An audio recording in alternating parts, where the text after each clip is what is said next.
terms of the public discourse out there, Chair, and say, first and foremost, we are the creatures of statutes. And the Constitution in this regard is the supreme law of our country.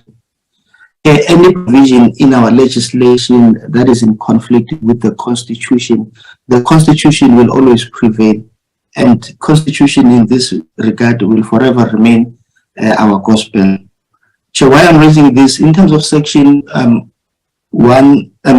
section 216, subsection 1 of the Constitution, it is clear and stipulated that national legislation must be established, a national treasury, and prescribe measures to ensure that there is both transparency and expenditure controls in each sphere of government, which the uniform expenditure classification, second and foremost important, uniform treasury norms and standard across all spheres of government and public entity, as well as section 172 of the Constitution, which said that any organ of state or any institution contracting goods and services, it must do so in accordance with system which is fair, equitable, and transparent, cost effective.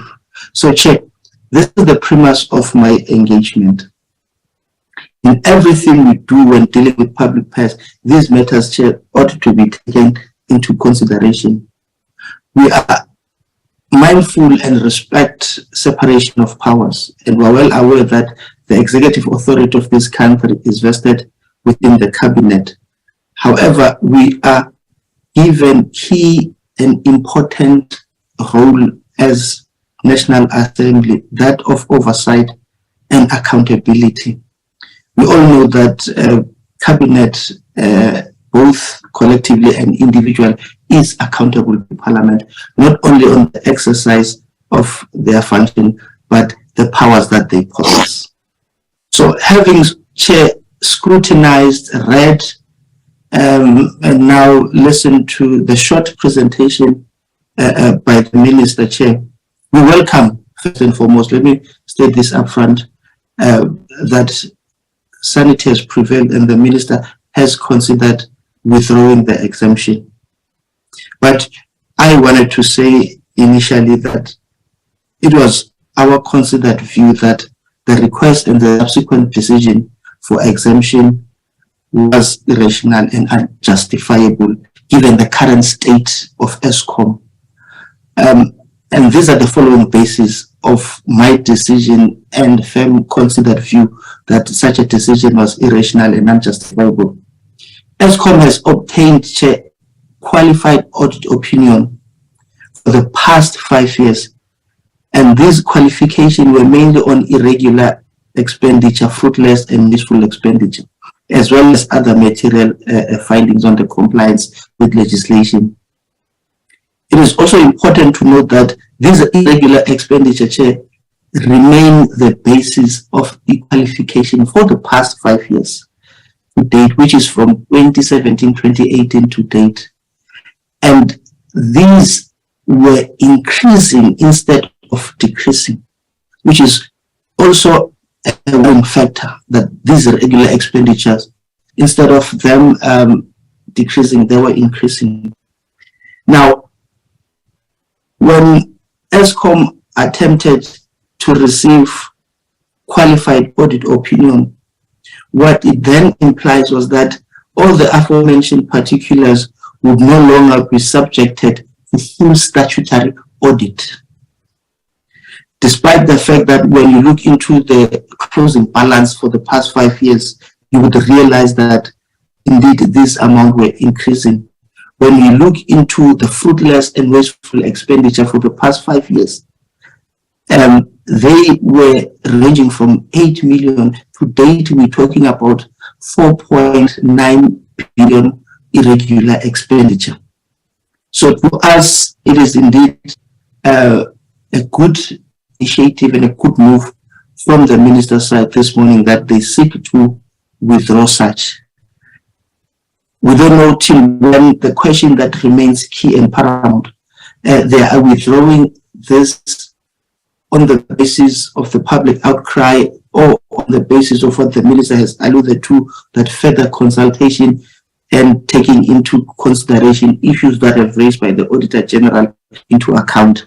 They also need to take the views of other stakeholders, key relevant stakeholders, into account. Consultation ought to be conducted with all those that are charged with the responsibilities of playing oversight, so that we understand the rationale behind all the relevant standing committees, all the relevant portfolio committees that are affected with this ought to be consulted and reasons given. We also, Chair, feel strongly that even Eskom must be afforded an opportunity to explain the rationale for requesting this deviation, Chair. Because when we have read all the correspondences, there is no mention of dealing with the challenges confronting Eskom at this current juncture. There is no mention how will this help Eskom to deal with an inadequate systems of control, inadequate completeness of transgression in terms of supply chain, lack of supporting document for the past 5 years. And will this exemption in the 3-year period assist Eskom in dealing with those? If we can get answers into the rationale, whether or not what they sought to achieve will eradicate these issues, then we'll be in a better position to perhaps arrive at a different conclusion. But at this current juncture, we are firmly of the view that we could not justify and we could not racially explain to a layman on the street why would such a decision be taken, and we are vehemently opposed, and we are not implying that we are dictating to what the minister ought to do, till such time that all these matters are taken into consideration and a thorough explanation is given.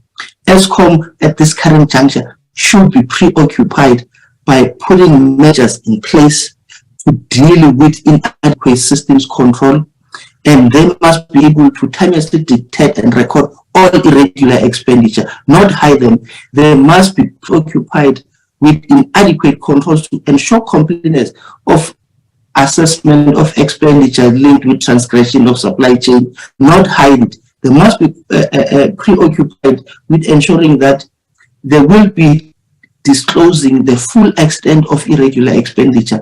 Chair, all these amounts that I've highlighted earlier on, the audit opinion says that if that amount, it's not the full disclosure. So we are sitting with the entity that wants now to remove this from the annual financial statement, yet they are unable to disclose everything. Even if that can be disclosed in an annual report, and they will give report in terms of progress made in dealing with criminal cases and consequence management, you cannot manage that which you cannot measure. If we are able to measure the extent of irregular, fruitless, and wasteful expenditure, how do we then find comfort that the steps taken to deal with those are adequate? Because we would be deprived of the nitty-gritties, nuts and bolts, and the detailed irregular, fruitless, and wasteful expenditure. All would be even and privy to will be the steps taken to deal with such. So without going any further, because we are crippled now by the fact that this has been withdrawn, but we want consultation to be done, thorough and rational reasoning be furnished to us, and the public be taken into confidence as to why we are intending taking this decision. Prior taking such a decision, public ought to be taken into confidence into the steps taken. The nature of Eskom currently does not warrant this. The timing is wrong. It seeks to suggest that we are hell-bent to hide and protect those that are corrupt. And people will be justified to arrive at that particular decision. Information is key and information is power. Thank you, Honorable Chairperson.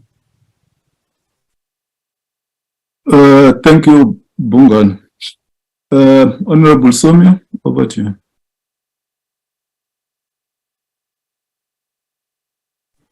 Thank you very much, Honorable Chairperson, and good morning to colleagues, the Ministry, in this instance. Well, the minister has has stated his intention. In fact, his actions on the withdrawal of the notice, something which I dearly appreciate, Minister. Knowing very well that as a custodian of such regulations, as empowered by the same act, you have that kind of a responsibility to look into these instances. My main worry, which would have been highlighted somewhat strongly if that was not the case in terms of your stated action currently, would have been informed by the fact that they should not be arbitrarily effect of such a kind of actions by the ministry, which would fly closer into the angle of negating full accountability for actions by entities or any accountable authority in as far as government entities are concerned. It is within your purview to deal with such matters. Indeed, though it should be fully well stated in terms of such actions taken, what were the informing positions around such. The Act stipulates as such, even indicating on the requirement to inform the Auditor General on such a decision if that has been taken.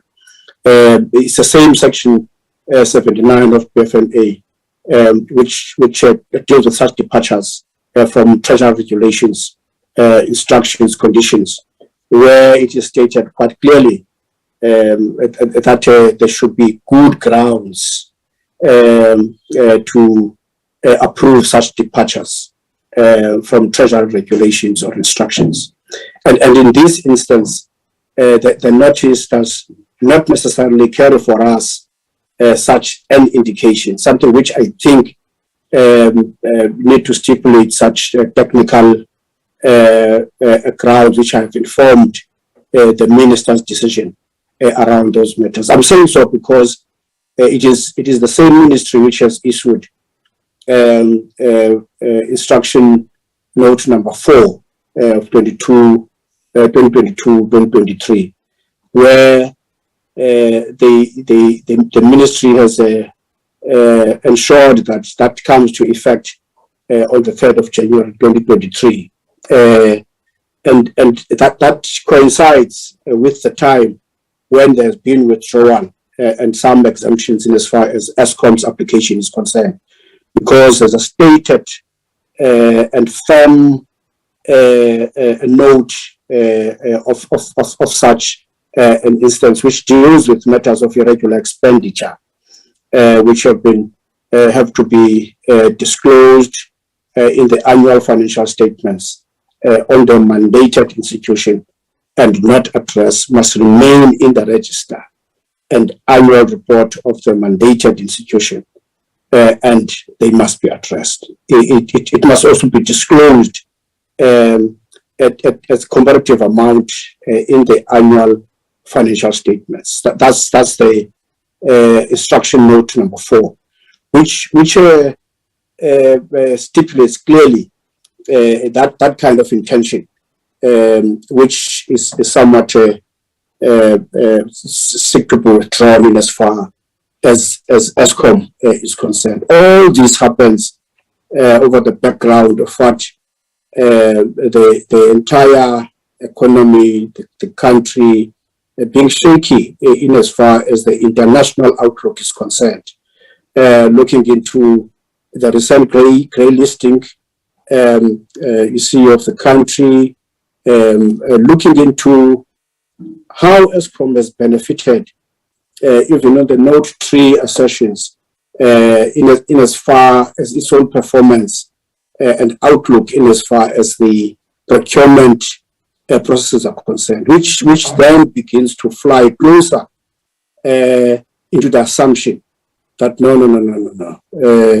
these people are trying to hide something from the populace in as far as this institution is concerned. So I want to appreciate your brave outlook in as far as the withdrawal of this decision is concerned. So the empowerment of those who are supposed to do work, to account appropriately, to remain in the radar for their own accountability when they perform such functions, and looking into the hefty purse which is in the hands of Eskom currently, and that against the current findings in terms of their own audit, which looks into the myriad of issues that have been highlighted, flying into the face of the accuracy in as far as their own declared wasteful and fruitless expenditure, and matters which are getting into irregular expenditure, and the depth of absence of consistency in as far as that high level required accountability in that institution. So Honorable Chairperson and colleagues, this is said a bit lighter than it would have been said if the minister would have been stuck into the previous outlook in as far as such a gazette is concerned. So in acceptance of the withdrawal process, the matters that relate to consultations, and probably looking into the timelines for such levels of consultation, we want to escape our own involvement in terms of assisting in that process. Thank you very much, Honorable Chairperson. Thank you very much, Honorable Somio. Let me indicate, honorable members, I have the following members who have raised their hands. Honorable Kachalia, Honorable Sheikh Imam, Dr. George, Honorable Singh, Sarupen, Van Minen, Mente, Natasha's iPhone, Vessels, Wankwa, Tlengwa, Mlenzana, Kaiso. Those are the names that I have noted here. If there are other members, I see Honorable Butelezi, there you are. Okay. Chair, Chair, my hand is up. Honorable Tlangweni. Kwangwa. Tlangweni, can you rename your iPhone? It is written Natasha's iPhone. Is it you? Oh, yeah, Chair. Thanks. Can you move with the times and be IT compliant? You are here. I have noted you. Sorry. Yeah, but now is the time for Honorable Kachalia. I see Mazamban has also raised his hand. Kachalia, there you are. Thank you, Chair. I will not put my picture on as the connection is unstable.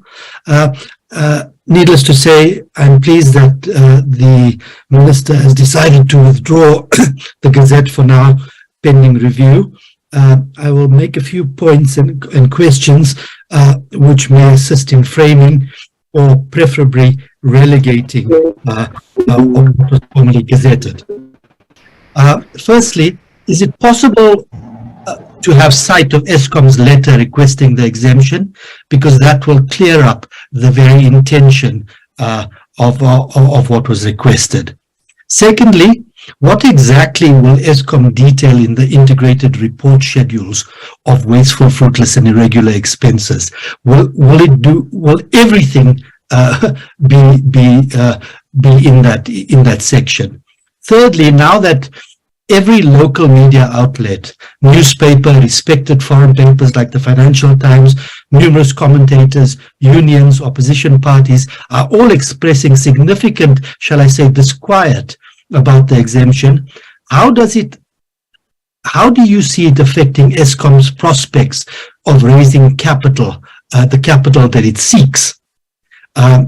Fourthly, surely legacy issues could be separated in the annual financial statements notes, and current issues of considerable importance and impact be addressed transparently instead of a ham-fisted attempt of what appears to many to be hiding and sidelining these in the vain hope that the prospective investors will not pick it up. Fifthly, what is Eskom's current cash interest cover ratio in the event that these loans and bonds are raised? And finally, you mentioned Transnet, the minister mentioned Transnet. Transnet, after a similar exemption was raised, a dollar-denominated bond issue with a coupon rate of 8.25% was raised, which is nice for some. But there appears to be insufficient cash cover to service this. Is Eskom hoping for the same, and will it be able to meet repayments in this and covenants in this regard? And if so, how? I'd appreciate those being taken into consideration. Thank you. Thanks, Honorable Kachalya. Honorable Sheikh. Yeah, thank you very much, Chairperson. Let me start off by asking the Minister and his team if they have ever been to a financial institution to buy something on credit or to borrow any money, and what are normally the requirements. In my understanding, the only thing that they ask you for, either than your ID and proof of address, is financial statements, financial records. These are some of the things that they ask. Now here, in my interpretation of what is going on here, it is a deliberate attempt to defraud, let me use the term again, to defraud financial institutions or lenders by not providing them with an accurate situation of the financial situation of the entity that wants to borrow money. There's no other way I can understand and interpret what is actually going on here. Now, I hear that, and in fact, if you read media reports, the intention is very clear that when you put it on these financial statements, it's not going to create a good picture. As such, lenders will be reluctant or will refuse to lend money. Comes back to what I'm saying, it's an attempt to misrepresent and or defraud them, to lie to them so that they can give us monies. That's basically what it is about. And of course, the entity requesting this knows exactly why. We've heard this from the Auditor General, who raised concerns because Transnet and other entities have also apparently received exemptions, which makes it very difficult even for the Auditor General's office to deal with these matters. But that's the first thing. Now, let's assume what the Minister says is correct, that you're going to find it on the audit, the annual report. Not everybody requests an annual report, but let's assume what he says is correct. And you submit the annual report together with the financials. Then it is going to show again to that lender that, of course, this organization is a great risk. Look at the irregular expenditure, fruitless and wasteful. So I can't understand the explanation that you can still put it there, so we're not hiding it, because if you put it there and you're not hiding it, if the institution requests both, they're going to pick up that this is a serious risk, this entity. But my interpretation and understanding is that they're not going to request the report, they're going to request a financial. Financial, which is misrepresented, does not show it, so you'll be able to give them. Now, I'm very disappointed, I must be honest to you, and disappointed to the extent that I want to ask this question, Chairperson, to Treasury, the Minister of Finance, who did you engage and get guidance and advice from in wanting to go in this direction in the first place, given the fact that Treasury, better than anybody else, knows how serious a situation we face in this country with all state-owned entities all spheres of government when it comes to corruption, manipulation of the financials and things of that nature. And you do know, and you must know, that this can be, will be used to manipulate their financials. And given that, I'm actually concerned that you even considered it. But let me also welcome the fact that you decided to withdraw it or put it on hold. Will you agree with me if I say that if the financial institution that's going to lend money to the state-owned entity, in this case Eskom, without getting a clear reflection of the true status of this, okay, will be putting themselves into a risk based on the financials that you provided, which means you misled them. What is then the implications for somebody who misrepresent? I know that when you come to financial institutions, when you miss, they can charge you for fraud and a whole lot of other things. So what generally would be the case as far as this is concerned? Now, having said that, and you know what the situation is, we also understand that Eskom needs to go out in the open market and go and get more resources, financial resources, because the situation they find in the, what measures now, if this is rejected with the contempt it deserves, which it must, would you then put in place for Eskom to be able to go and borrow further? I can see the direction we're going. It will just be a total collapse. We'll just borrow and fiscal cliff, and we will not be able to pay. Does the Minister and Treasury understand the damage that we have done to our reputation by doing this without consultation with particularly the Committee on Finance, the Standing Committee on Appropriations, and all the relevant stakeholders in Parliament before we even considered this, given the fact that we are responsible for oversight as far as this is concerned?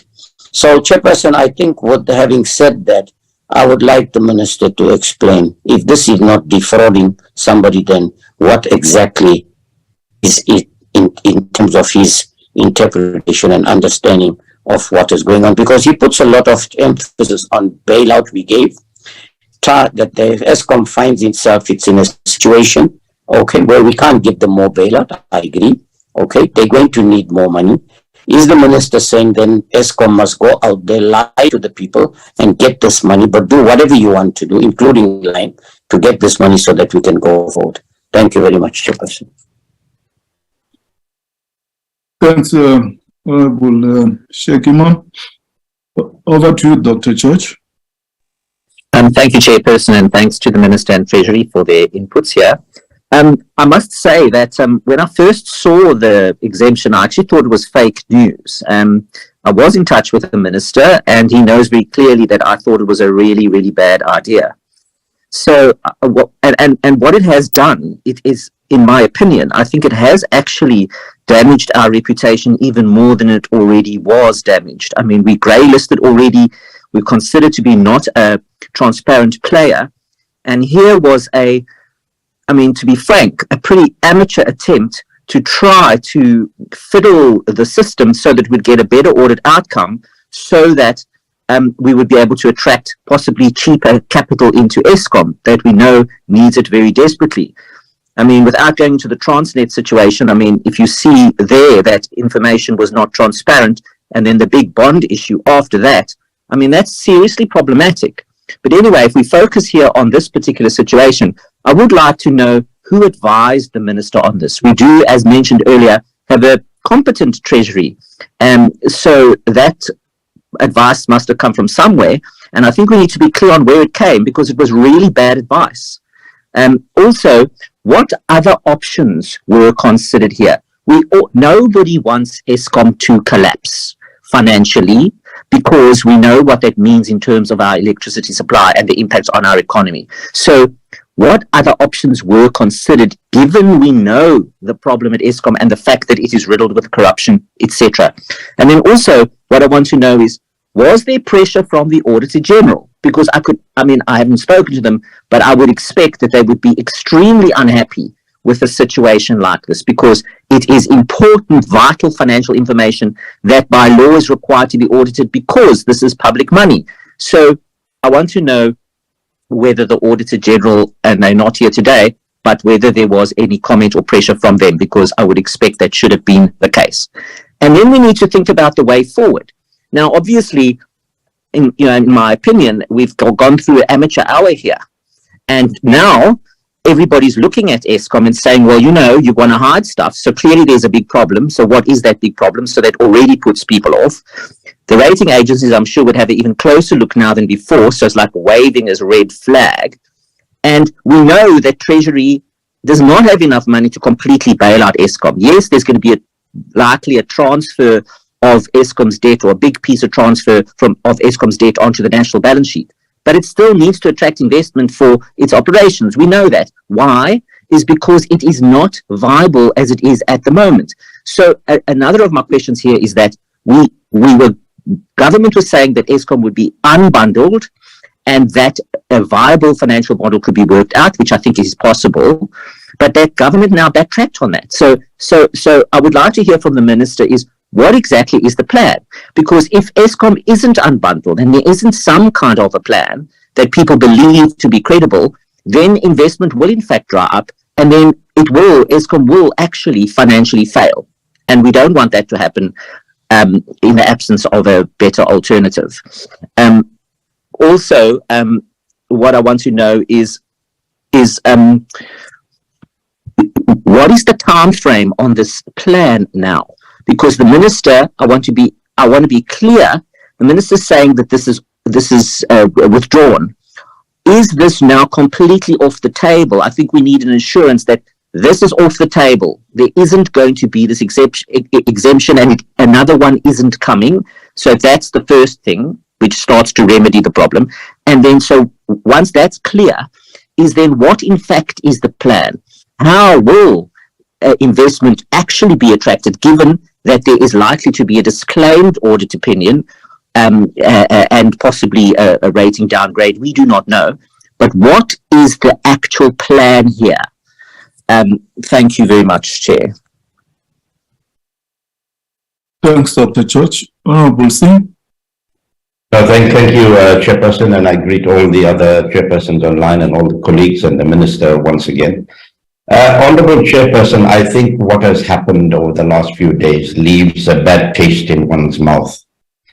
And as Dr. George had said, this is not just about, and I'm saying this as well, it's not just about Eskom and the ability of lenders to give money to South African SOEs and to South Africa at large, but it is about the credibility of firstly National Treasury and then government in the bigger scheme of things.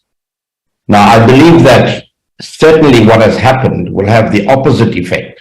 Instead of strengthening Eskom to be able to get funding, all lenders are going to look at South Africa and the financial statements that are produced from here with a microscope. And fortunately, we have an Office of the Auditor General, which I believe still has a lot of credibility and is recognized internationally, that will keep an eye on things and ensure that there's good governance and good financial management.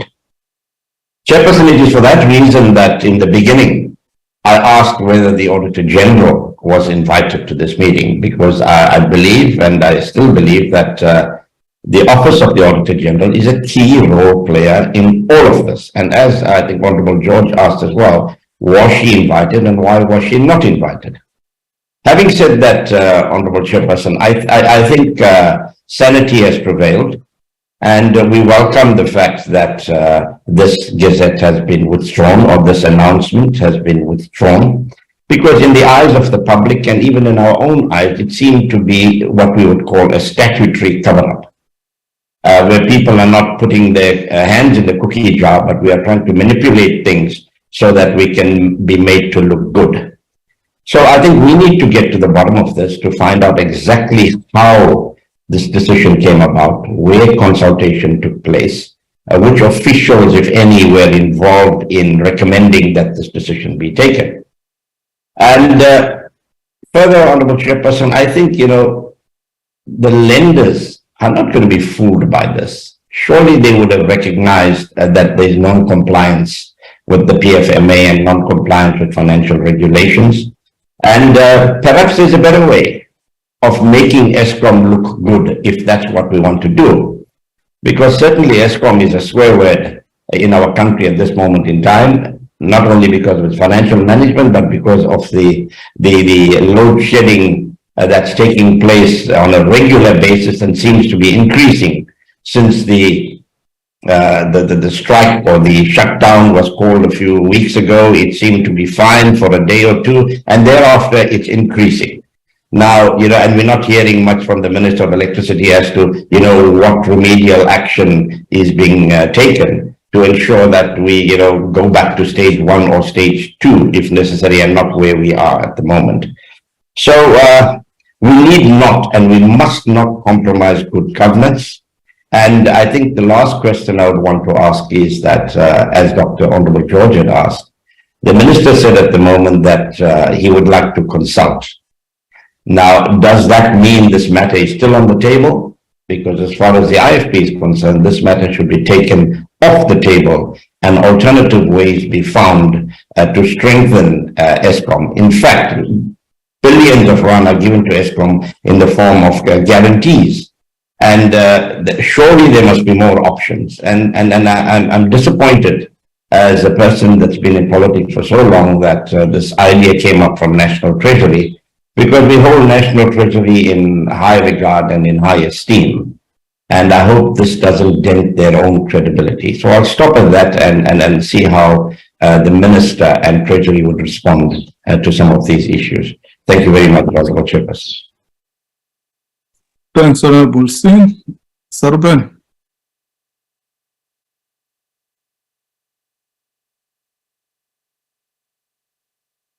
Honorable Sarban, are you there?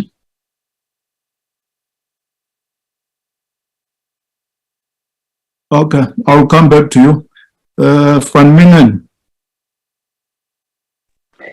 Thank you very much, Chair.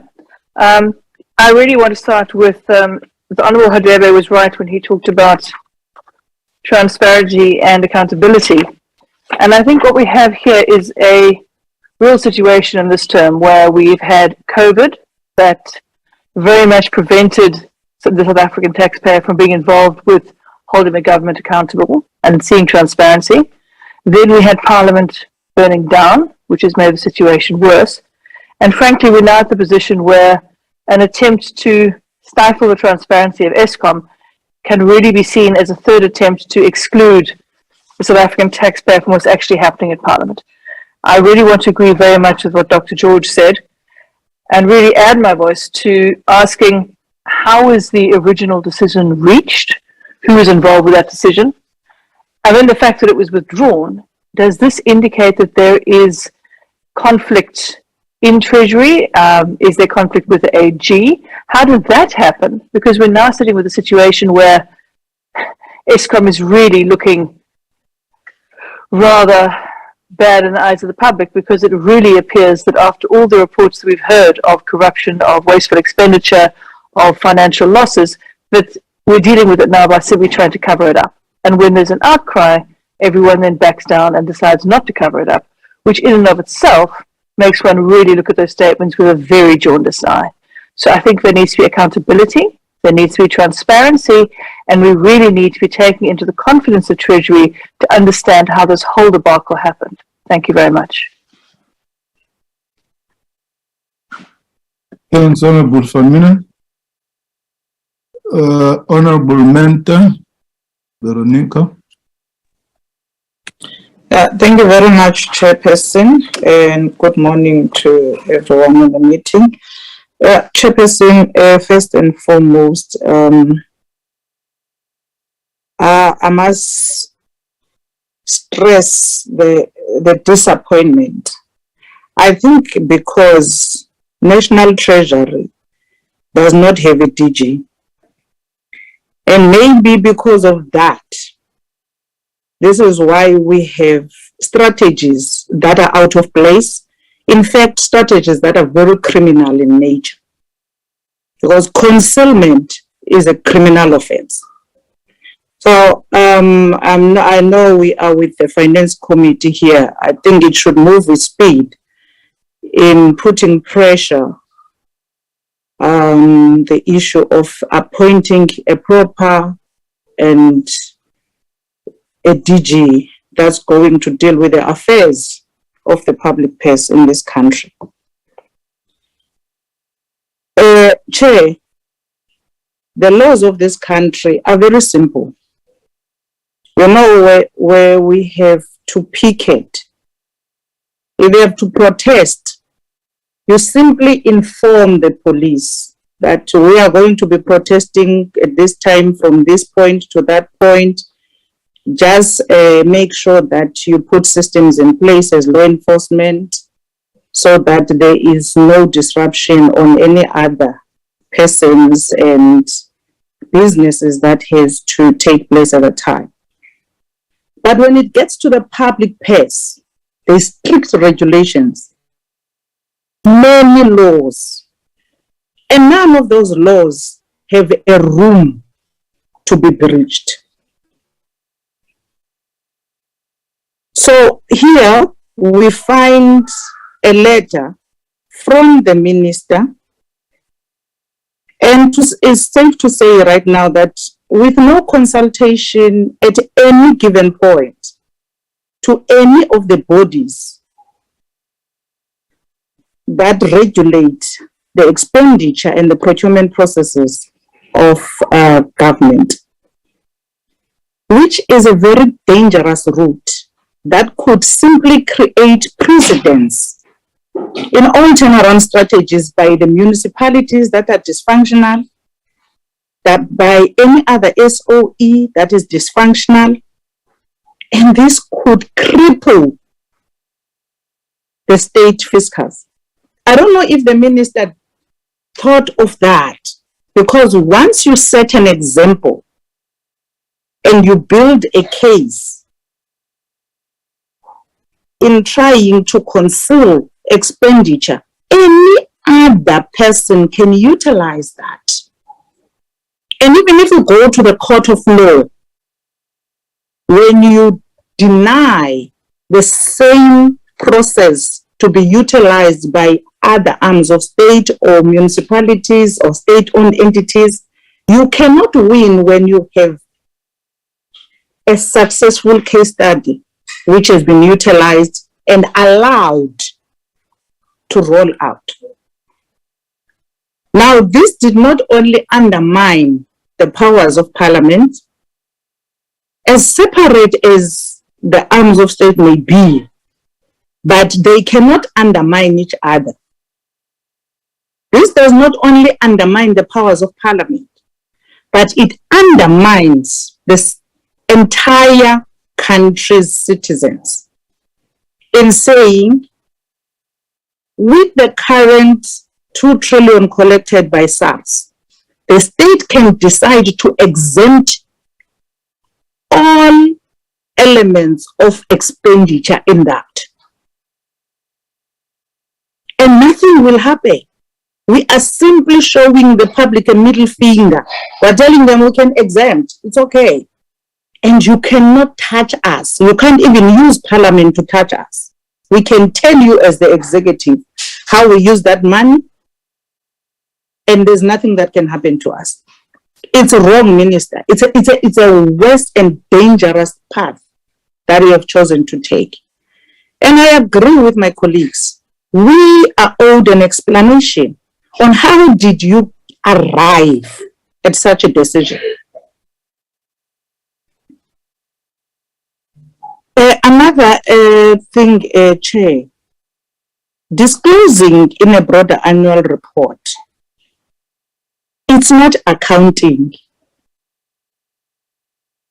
especially where finances are concerned. That is why in an annual report, you have a section only with annual financial statements and the audit report signed by the Auditor General. Because the annual report belongs to the department.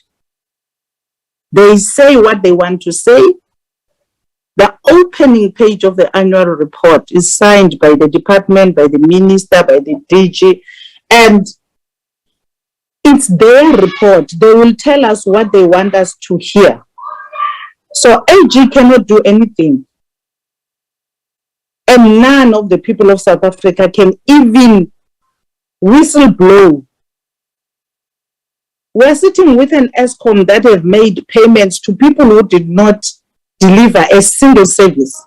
We're sitting with Eskom that had inflated prices. We're sitting with Eskom that on a daily basis has failed to report on consequence management. Now we must say the very same Eskom, no, it's okay, go and spend whatever is there in the fiscus given to you.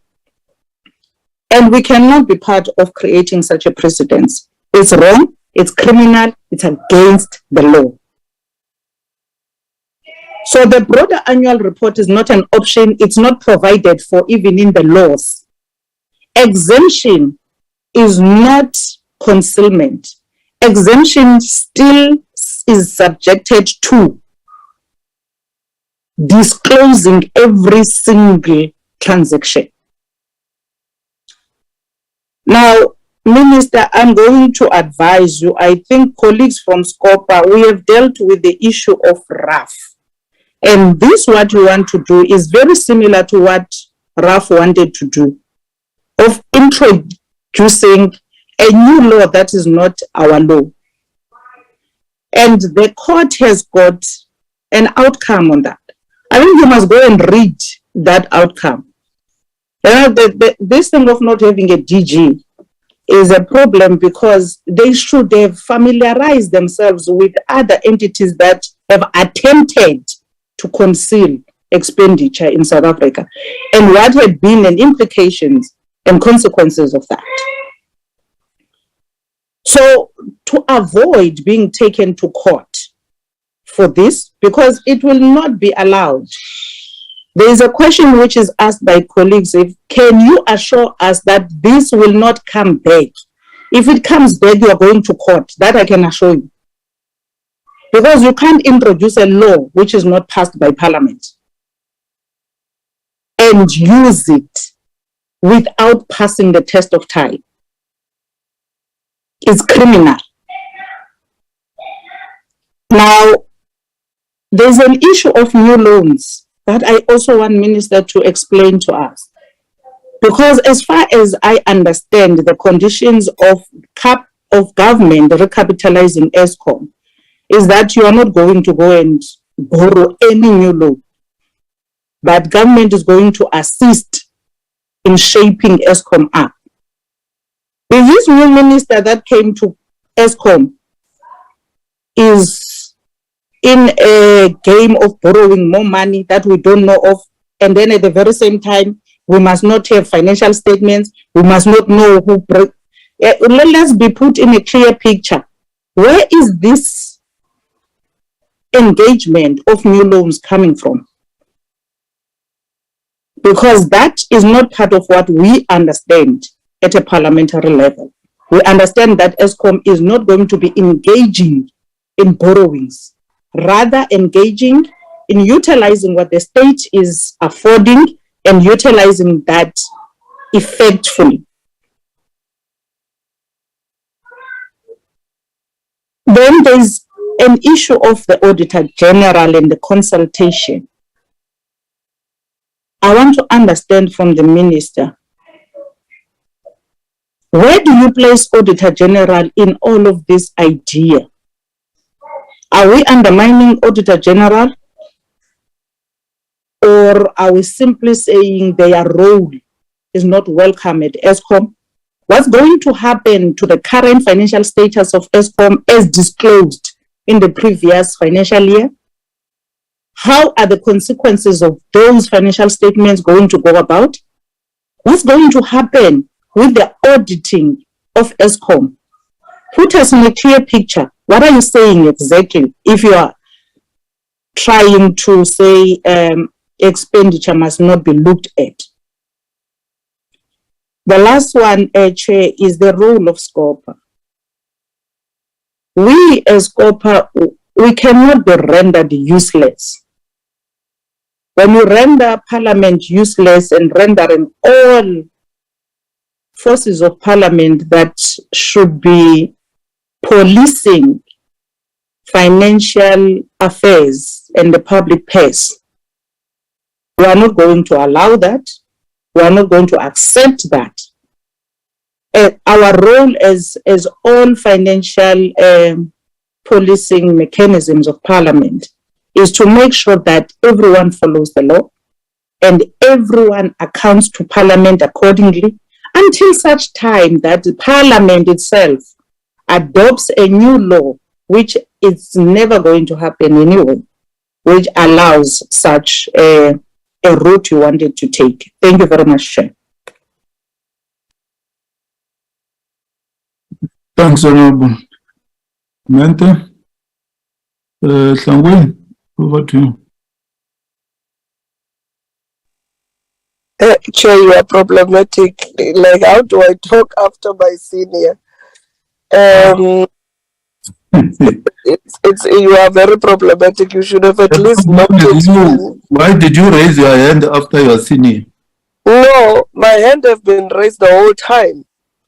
But nevertheless, Chair, this is a meeting, but I'm just saying, at least I thought no Ujongil. But nevertheless, since we're on the issue, Chair, I fully agree with the National Chair of the EFF. The attempt and the deliberate attempt by the National Treasury and the Minister to bring such a clumsy attempt to conceal financial statements of Eskom was wrong. And we need proper on paper record what the minister have stated, that he have withdrawn the exemption of Eskom to be exempted for on the financial to declare the financial record.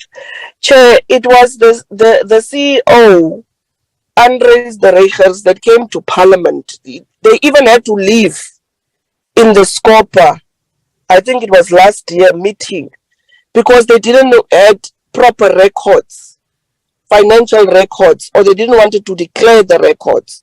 So now we are coming with another watered down attempt to say Eskom must not declare some form of the financial records. That is criminal, and one can only conclude that what also the CEO have said, that there are high-ranking politicians in charge of Eskom's corruption. It's true, because why all of a sudden?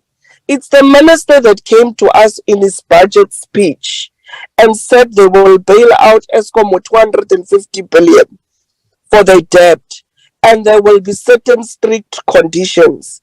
Now it's the very same minister that makes a 360-degree turn to what you have said and say, no, Eskom must be exempted, because part of those conditions was they're going to come and report on a quarterly basis on how money is being spent. And now it's the very same minister that comes and make a 360-degree turn and say, no, they must be exempted and so forth. So we really need to know that who is behind this ill advice to the minister. Mr. Momo, if it's you, we need to know that it's wrong what you guys are advising the minister to make such decisions. Our country are being grey-listed. Precisely one of the reasons are you are having a president that don't want to account with where did he obtain such a lot of dollars within his couches. Place National Treasury within that. Are you part of the cover-up and saying our state entities must cover up their financial records like that. It's going to become a norm. And once we start like this, it's only going to go downhill. We cannot be part of the plot, and the EFF will never be part of the plot of breaking down state entities or help you to break down state entities in the manner that you are wanting to do. It is illegal. It is wrong.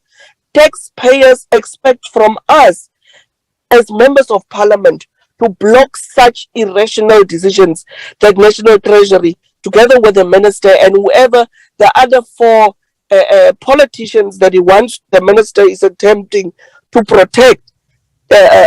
We as the EFF will block such irrational decisions. We can't be part and party to such nonsensical decisions and irrational decisions. It must be stated that the withdrawal of the minister, it's a permanent withdrawal, because you can't have a state entity that already the financial records, it's in a dilemma, and then you come back again. No, because you can't pay your debt. You are exempted. You don't need to show us your affordability for next debt. We're just going to continue giving you. It doesn't make financial sense. And the South Africans need to be taken into confidence that National Treasury is having a plot to exempt Eskom from not declaring the financial statements, and we are not going to be party to such plot of these to the knees. This exemption must be permanently withdrawn, and I agree with the national chair of the EFF that National Treasury must start getting up the DG, and so the minister can stop bringing this boys' choir all the time to our meeting. In the very same meeting that he's sitting there, he's sitting with a whole round table of men, and I can only see one woman. So we must force and emphasize that National Treasury must get a DG, and very soon. The Honorable Dr. Mampo must stop acting. In fact, in this thing of DG, we need a woman DG that will take National Treasury forward. Thank you very much, Chair. Thanks, Honorable Hlangwin. Honorable Vessels. Thank you, Chairperson. Chair, I'm largely covered, but let me also emphasize the fact that I think the public outcry over this matter should be an indication of public sentiment out there. And this exemption in the first place, I think, showed that National Treasury lost its touch with the public sentiment when it comes to public finances and anything that looks or smells like corruption. Chairperson, and let me also emphasize the point that this created a lot of uncertainty, and obviously, as the Honourable Singh also pointed out, has led to a loss of credibility, which I think should be taken into account. Chair, what I do not understand is, and if there is an extension or an exemption rather considered in future again, I think it's important to get clarity on this matter.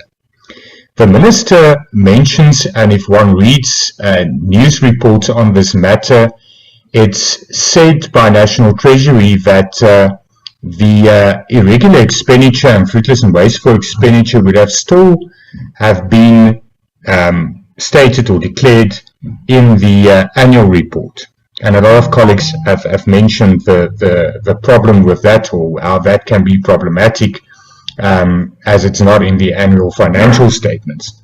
But what I don't understand, Chairperson, if one looks at the exemption notice gazetted by the Minister, the extent of exemption reads that Eskom is exempted from disclosing any irregular expenditure and fruitless and wasteful expenditure that occurred during the financial years in the annual report.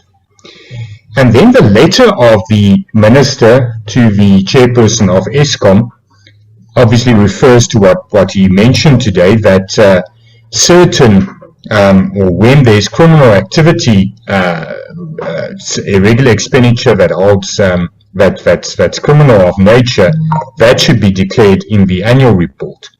But that is not what the Gazette says, and it's also only under those certain circumstances that the letter of the minister refers to disclosure in the annual report where there's criminal activity. So I just want clarity on that, because the impression is created that all the irregular expenditure would have still been disclosed under this exemption in the annual report. But that's not what the Gazette says, and it's also not what the letter by the minister says. Also, I think it's also a legal question what will hold the hierarchy between the Gazette and vis-a-vis the letter specifying the conditions of the exemption. Because, in legal nature, I think the Gazette and the wording of the Gazette will be what takes precedent, and not the letter specifying certain conditions. And would it not, in these circumstances, be better to Gazette the conditions as well? So it seems, Chairperson, why I'm raising this is it seems ill thought out. It really does seem as though the conditions came after the Gazette, and it was rushed, and as many colleagues pointed out, ill-advised. The minister gazetted this exemption on not on good advice, and not with taking everything into account, and it is almost as if the letter and those after the fact conditions try to rectify a situation, and now we have a withdrawal, which is obviously welcomed, as many colleagues pointed out.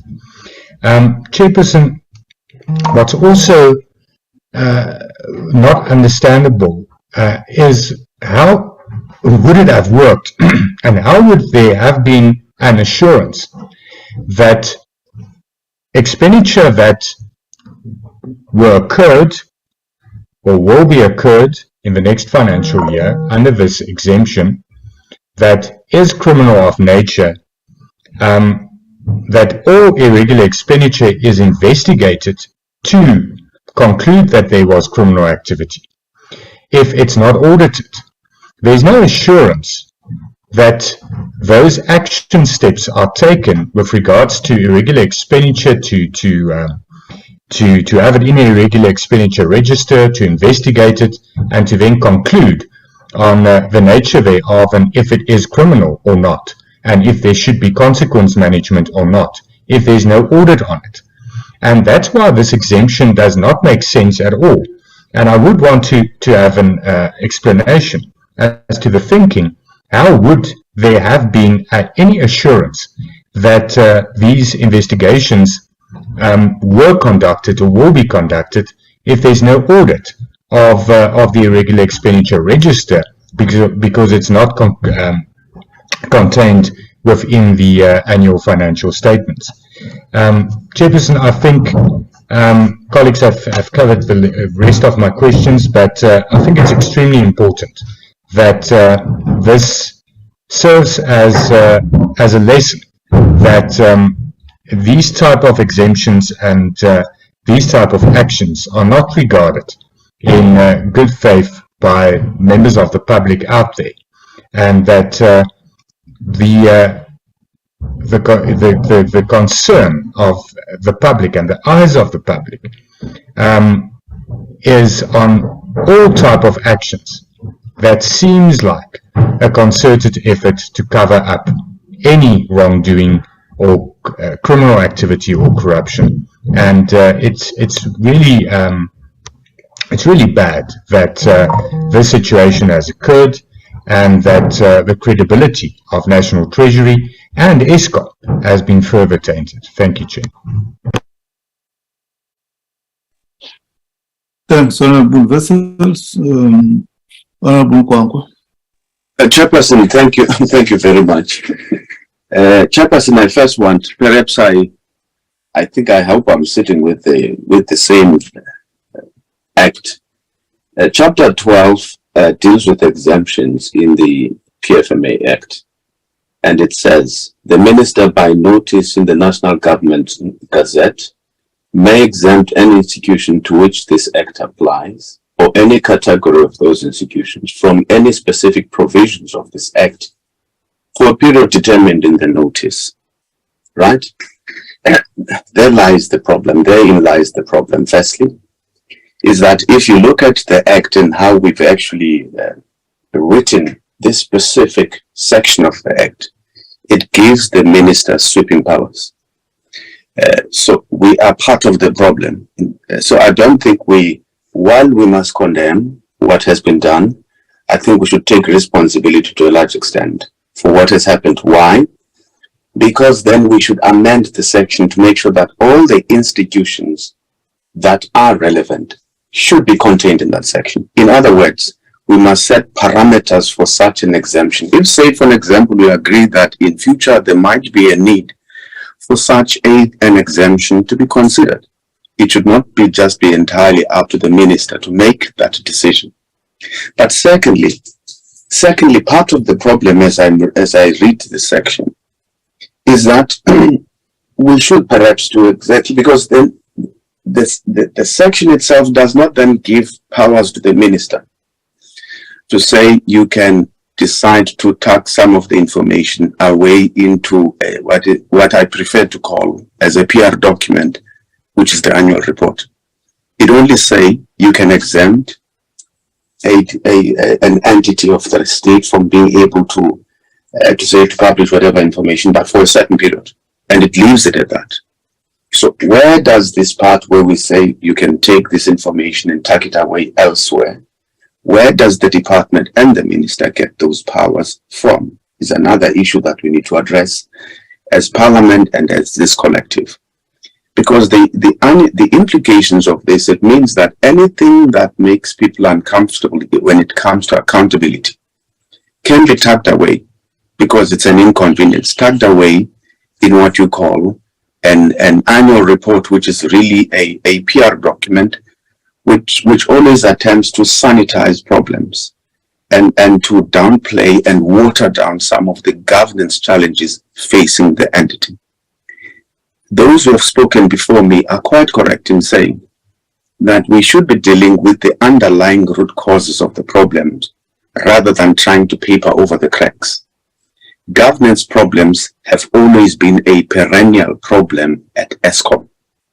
And that is what we need to ensure that we deal with as Parliament, the executive, working together with other related entities of the state. Why am I saying that? It's simply because I was thinking as the minister was explaining that by tucking it away, then the unintended consequence of that is that you are misleading investors. But if you also understand how economic agents act, the principle of rational behavior when it comes to the acquisition and processing of information, there is no economic agent who would invest at Eskom by just considering current information without being persuaded by what happened in the past. It's illogical. It never happens anywhere. Any investor would use what you call an extrapolative approach. They consider the past and current, but they would look at the trends, whether there is an improvement in the performance of that entity before an investment decision is made. The investors would only base their investment decisions on the current state of the organization. Put plainly, downright stupid, because they have to consider what happened in the past with irregular expenditure and all the governance challenges that have taken place at Eskom, but also consider whether there have been any material improvements in how the entity has been governed, because then that enables them to predict their future. So this exercise is not actually going to help us or help Eskom to be able to attract funding. If anything, actually, if you consider the media publicity, the negativity that it has received, the negative publicity that Eskom has received, I would put it to you that it has even rendered this exemption null and void, because people know that Eskom now has something to hide. Rather than government saying we're doing something about the challenges facing Eskom, instead what we're doing, we're saying we'll tuck all the inconvenient parts into a PR document, hide them away as an attempt to mislead investors. My understanding, Chairperson, of the withdrawal of the exemption, when I was listening to the minister making his opening remarks, is that the withdrawal is only temporary. It was intended to show respect to the wide range of consultations that they have to make, including this process that is currently underway here in Parliament. We must commend National Treasury and the Minister for their leadership with respect to this issue, but we want to encourage them to make sure that this withdrawal is not temporary but is permanent, so that we're able to deal with the nuts and bolts of the problems and the challenges that are faced by the entity. You must also consider, Minister, that there is a context to this issue. The exemption happens at the time when I'm not a great fan of the rater, but I'm a great fan of anyone who comes to the public to whistleblow on any issue that has to do with misuse of government funds. The rater, for example, in his interview, did cite or make an example that other people must be allowed to steal a little bit. So if now we exempt people, we exempt Eskom from providing this information, it means we're protecting those people who were allowed to steal a little bit when Eskom was sourcing funding, because he was referring to funding that they had sourced from multilateral institutions and international financial institutions to deal precisely with the challenges that face Eskom. So we are saying to those people, because they occupy or they find themselves in a dominant faction of those who are stealing currently, they should be protected using exemptions. We should lay everything on the table and make sure that there's accountability. But the other unintended consequence of these exemptions is it creates a culture of impunity at Eskom or any entity that we exempt using this section of the Act. To say that for as long as possible, because we are here to protect you, you can continue to misappropriate, if you like, government funds, to waste taxpayers' monies, to also not consider the seriousness of the Auditor General's findings when it comes to audit reports. Because how we know about wasteful and irregular expenditure that has been incurred by entities, it's through audits that we get. Now, if that can be tucked away because the information does not serve a particular purpose at a specific point in time, the unintended consequence of that is weakening the office of the Auditor General, the credibility of the reports that come out of there, even, for example, the extent to which departments would treat those reports seriously. And I want to ask, I'm not a lawyer, so I want to ask whether legally which one carries more weight in terms of being able to charge someone criminally, say for this irregular expenditure and wasteful expenditure. Can I take a narrative document such as an annual report, which is a PR document of a company, and say, based on this watered down version which has been explained, you know, with fancy English, I'm taking you or charging you criminally? Or is it the financial information which has a legal standing, including the reports of the Auditor General, that one would be able to use to charge people criminally on the basis of whatever transgressions that might have occurred?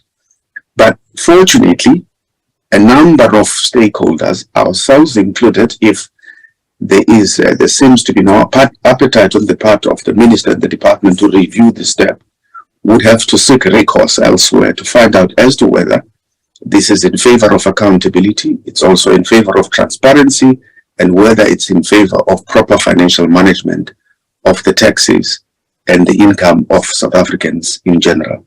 Thank you, Chair.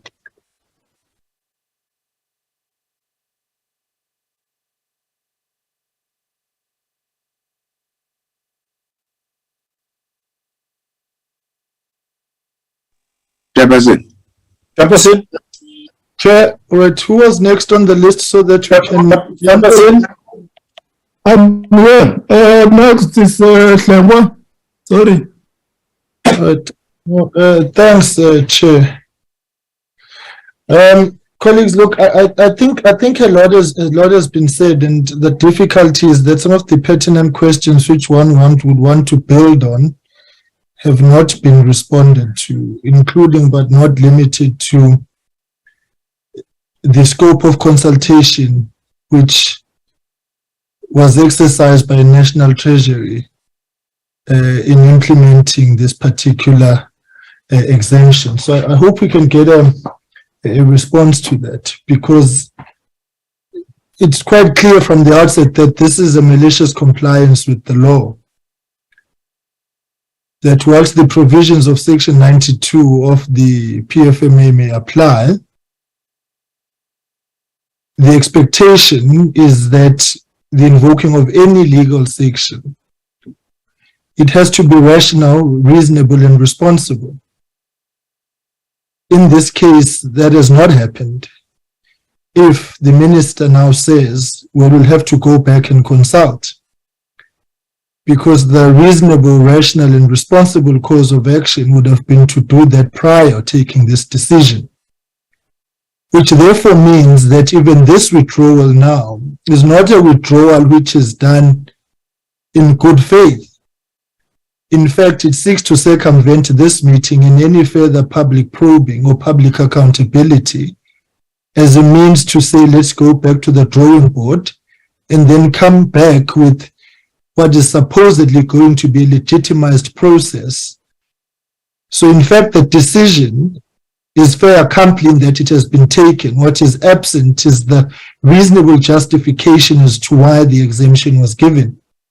Section 55 of the PFMA directs that the areas around which must be audited. Irregular expenditure is one such area. That's point number one.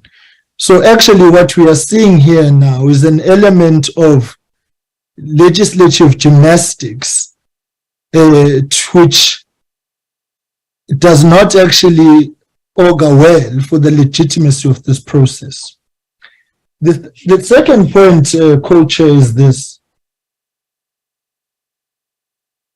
In the past 5 years, Eskom has been qualified on areas of irregular expenditure year on year. So it would make no sense then, particularly because Eskom has not formulated a credible, functional, and sustainable audit action plan in response to the audit outcomes, which gives any confidence to anyone that they are dealing with the areas of material concern, including but not limited to irregular expenditure.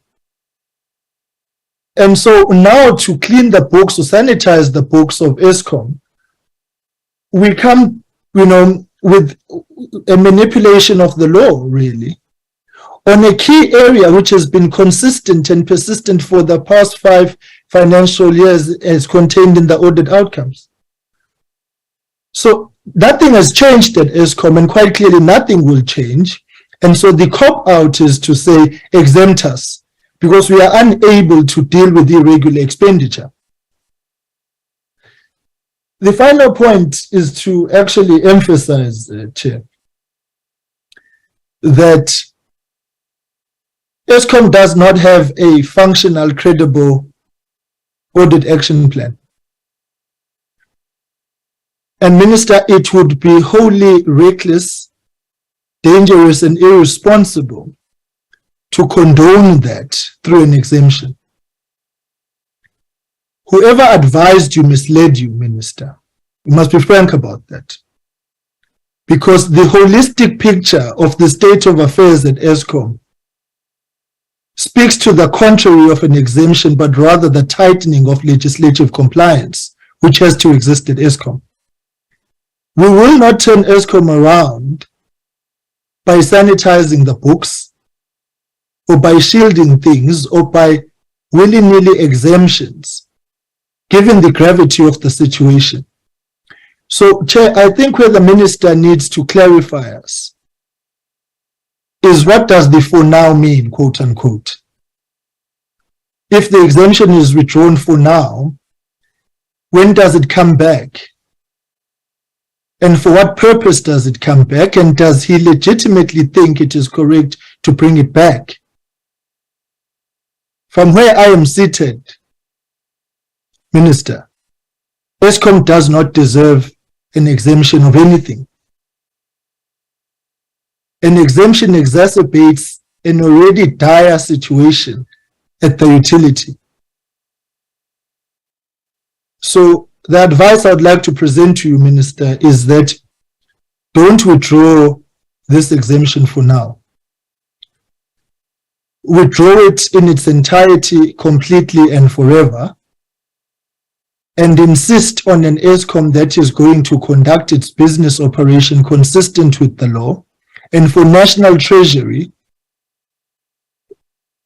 not to aid and abet through legislative gymnastics the corruption that is taking place at Eskom, because the cover-up on irregular expenditure is what is happening here. One of the biggest areas, actually, of material concerns that the AG has and the conditions which prevail.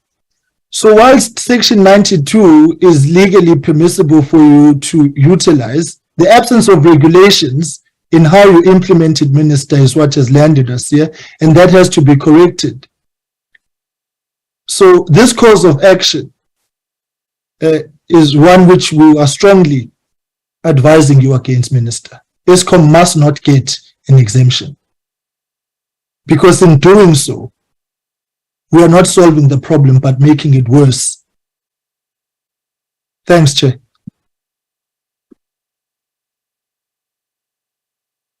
Thanks, Honorable Shangun. Honorable Liz.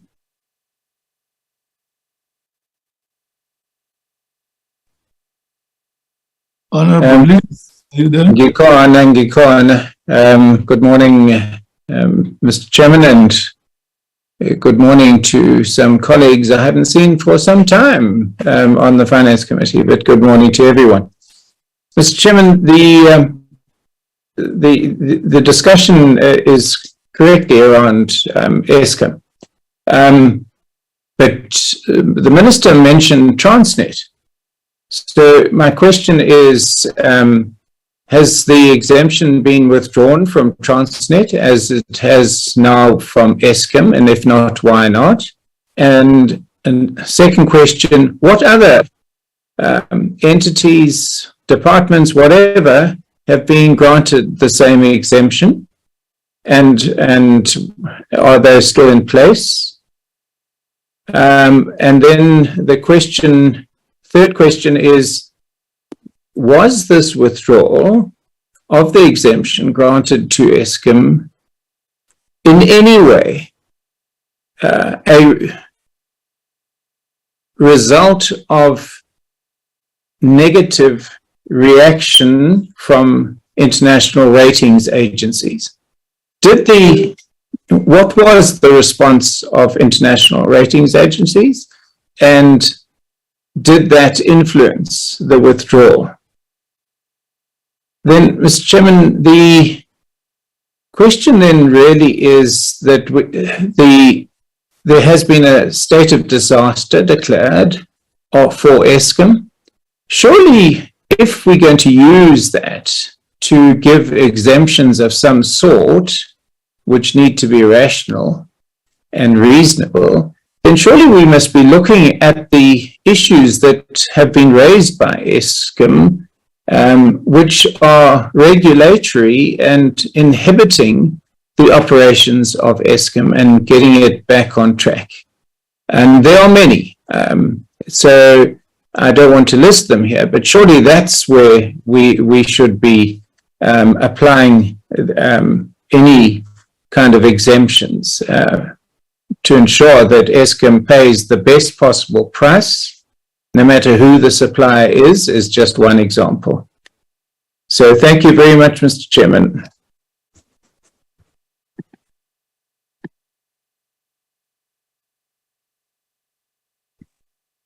Are you done, Honorable Liz?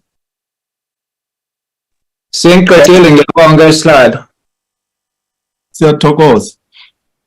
Okay. Honorable Sarupen, are you there?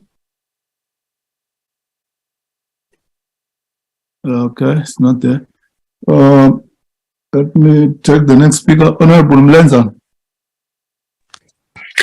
No, thanks, Chairperson, and let me join colleagues in welcoming the Minister's decision to withdraw the Gazette, or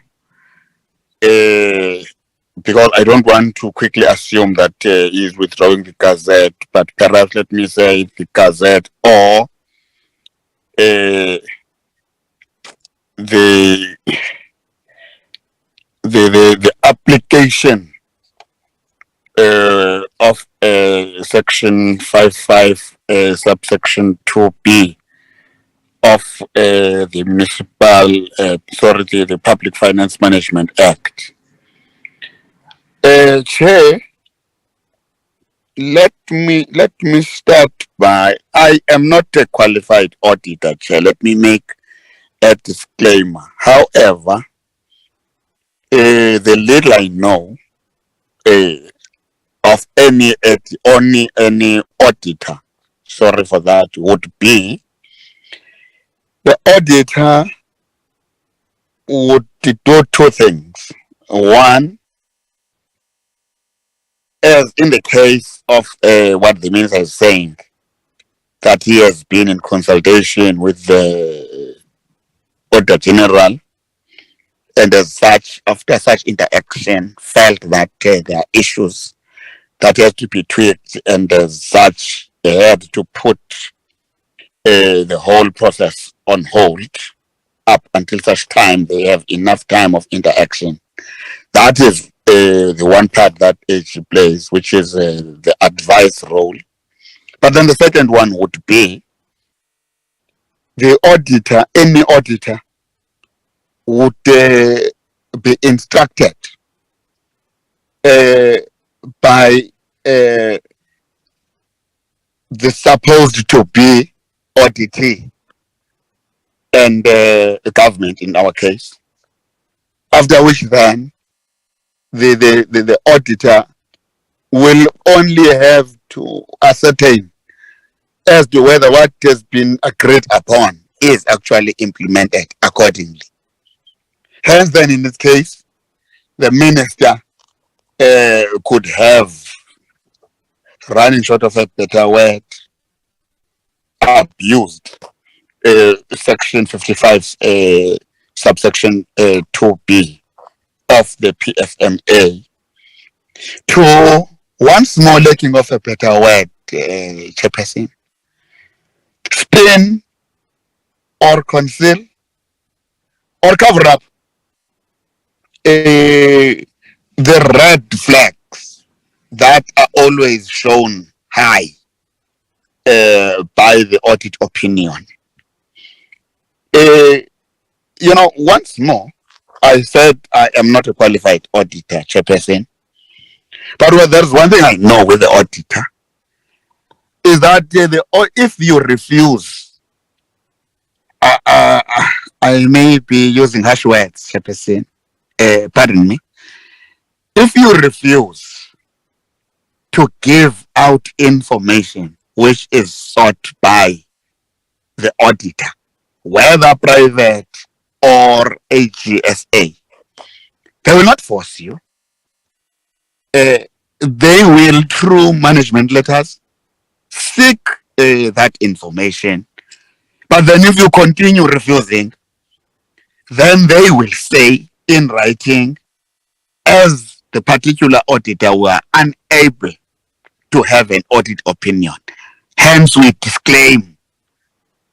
We are saying our hands shouldn't be, you know, contaminated. So they're pulling back. And then that is called a disclaimed audit opinion. Now, if then you are going to have such perpetual or consistently, you know, happening year after year, and then down the line, you use the powers that you have as the minister, that after all I can use Section 55 2B of the Public Finance Management Act to exempt the entity of whatever wrongdoing. Because when you are talking of wasteful and irregular expenditure, you are actually concealing. Hence then my question would be, Chair, to the minister and the team, can the minister talk to us, put us in confidence on the performance information of Eskom? Just thinking aloud, Chair, how many material irregularities are sitting with Eskom as we speak now? Can the minister perhaps take us into confidence in terms of the balance sheet of Eskom? This all relates to performance, Chair.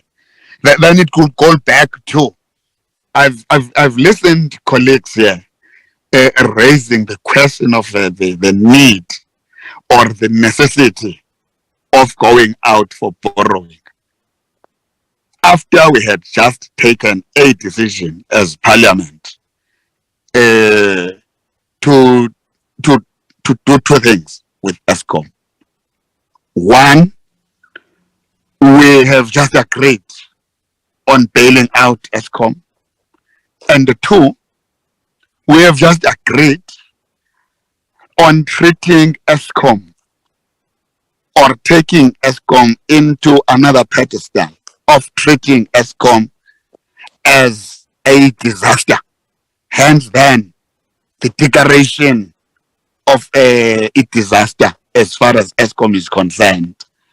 Hence then we are agreed that as you begin to treat Eskom in that fashion, allow the president to appoint and to support the president to appoint the Minister of Electricity, who we believe it would be short-termed just to address this disaster that is facing Eskom. Now, Chair, before I land, I would actually, with I'm cautious here, Chair. I don't want to prescribe to what the minister should do or should not do.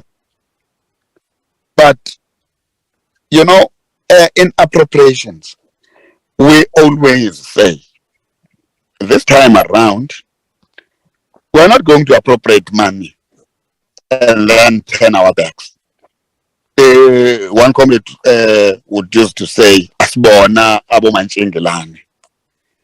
So what it means then is that if we appropriate money, there must be follow-ons, so that your expenditure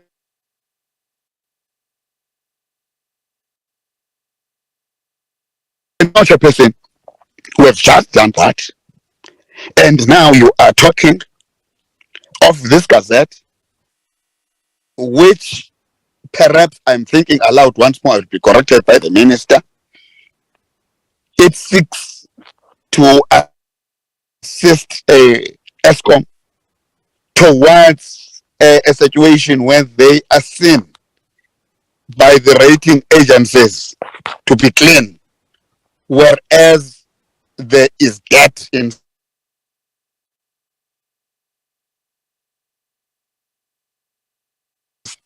you are actually taking a white linen, a very clean white linen, bright, covering up the debt, so that whoever is out there for borrowing or lending purposes would see this bright white, picture, only to find that it has been, wrapped, if they have been wrapping the debt inside.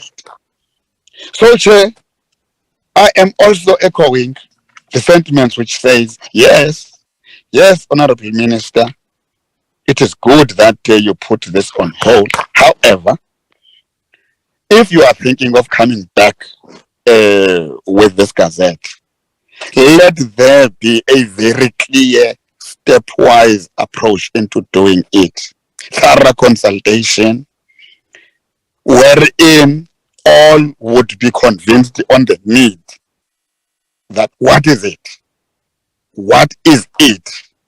that the implementation of this gazette would actually, mean both to Eskom, government, and Parliament. Because look, Chairperson, though I haven't applied my mind deep into the Zondo Commission, but one of the things which that commission raises is weakness or laxity or laissez-faire on part of Parliament in terms of oversighting entities and government. And now if you're going to allow, Chair, this to continue, it would mean we are actually slipping back to what a Zondo Commission was raising. That now we are saying, let all just happen. We are just giving a free holiday so that people cannot begin to account. Because look, colleagues have been saying here, there's a difference between malicious reporting and accounting.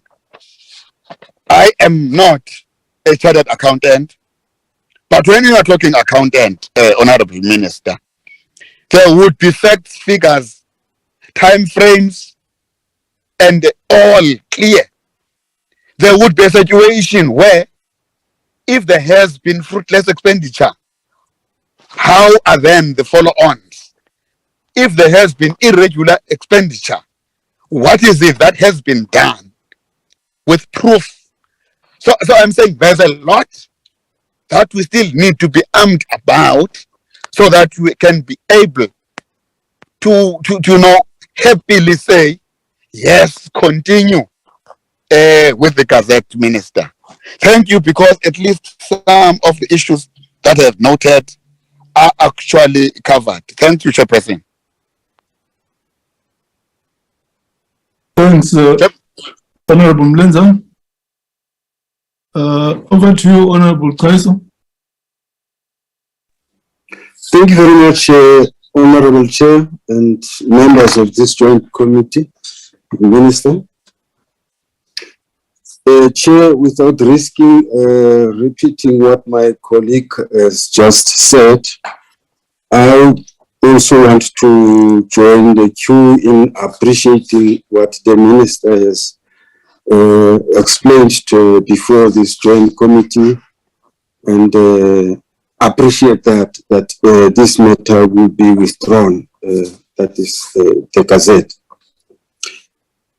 So I just want to raise this point, Chair, that now that there has been a disaster being declared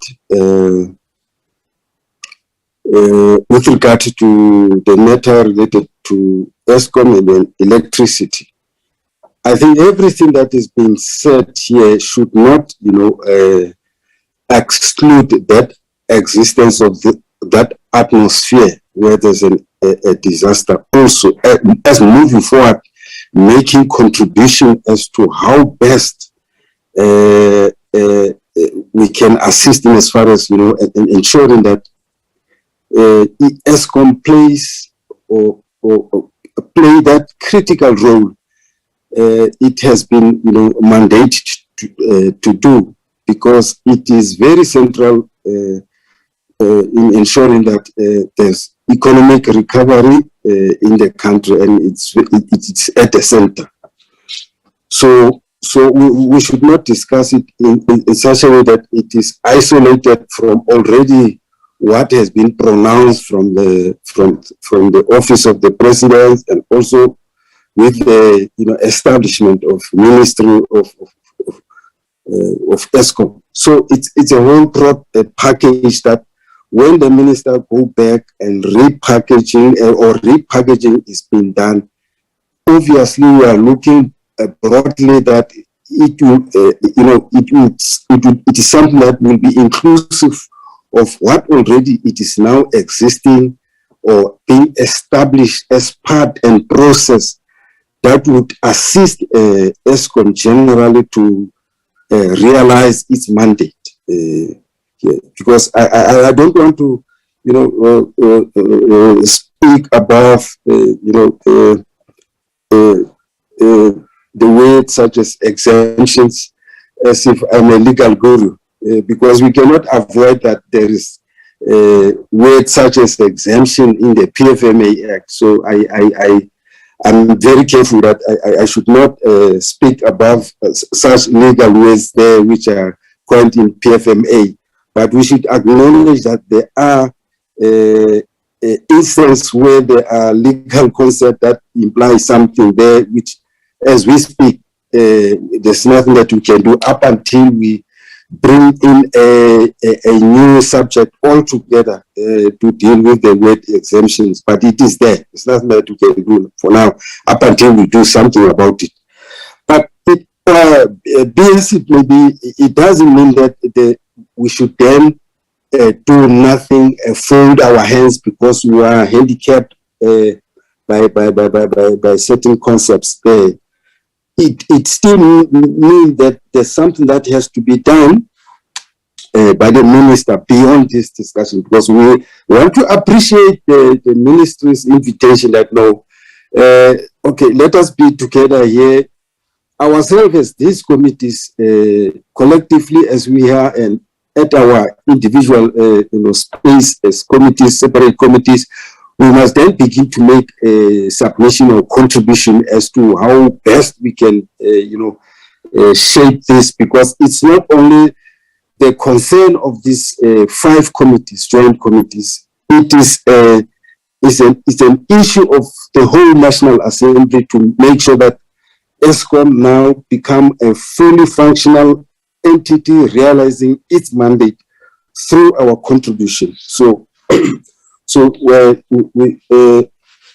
we also appreciate that the discussion that has taken place between the Office of the Ministry and the Office of the Auditor General. So we hope that those discussions will take forward what is to emerge tomorrow as a continuous work, because it definitely is not something that we're going to finish today, but it will remain continuously up until it realizes its mandate. So I think I must stop here, Chair. Otherwise, I would find myself going all over, bringing irrelevant issues such as functions of and many of Parliament and other things. So I really appreciate that comment. Thank you very much, Chair. Thanks, Honorable Kazu. Honorable Buthelezi Shenga.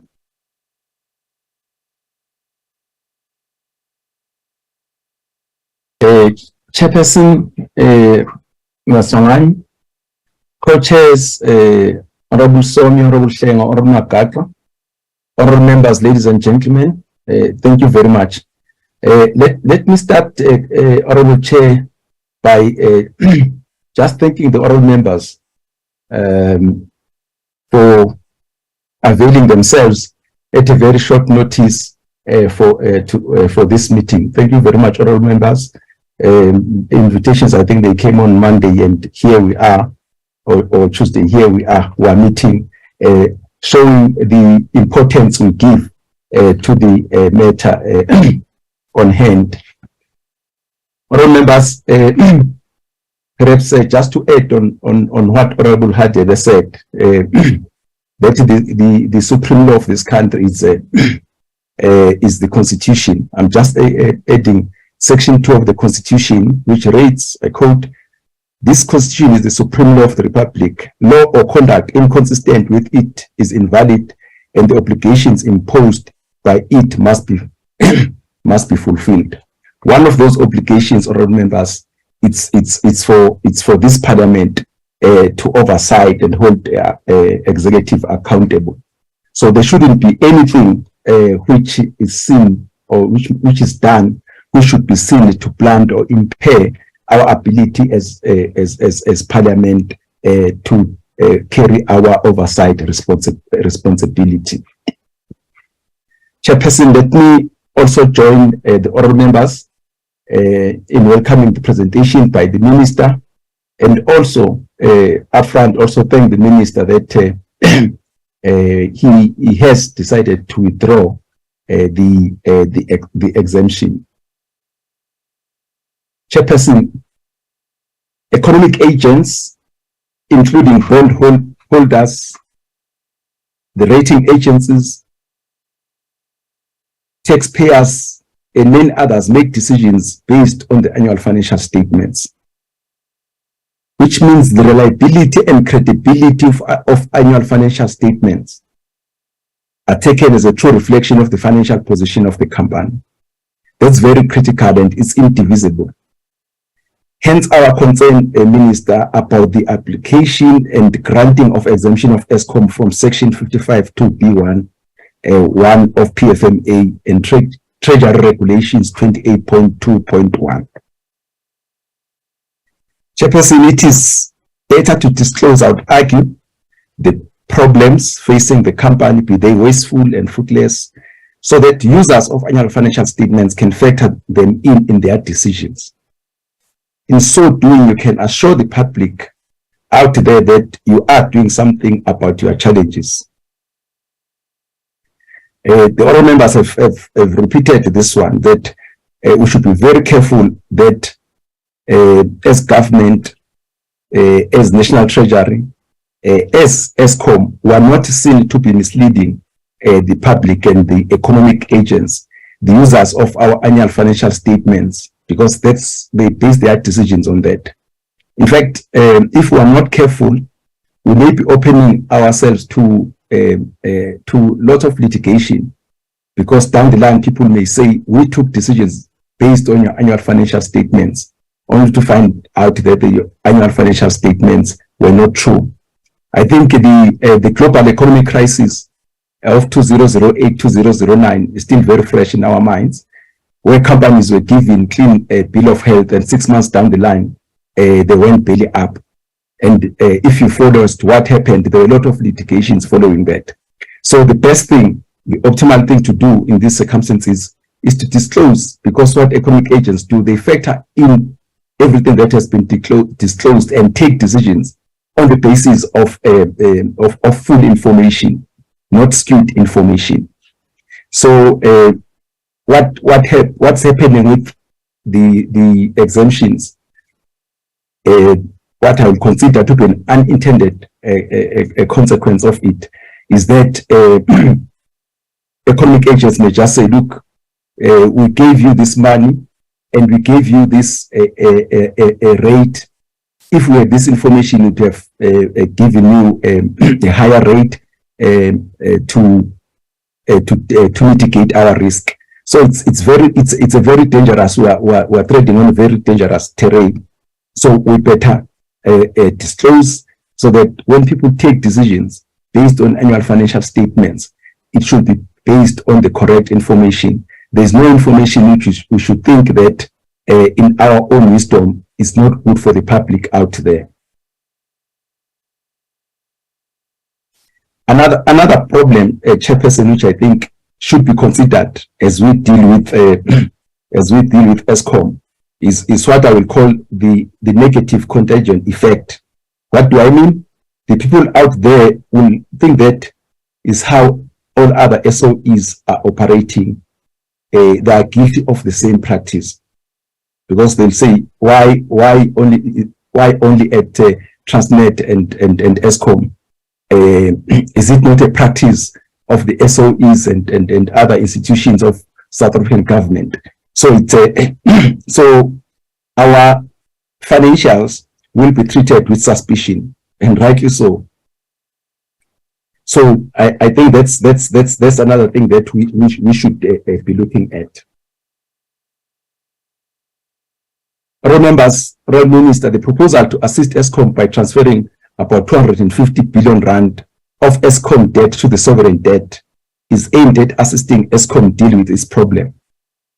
Therefore, as Honourable members are saying, as we do that, transparency and good governance is paramount.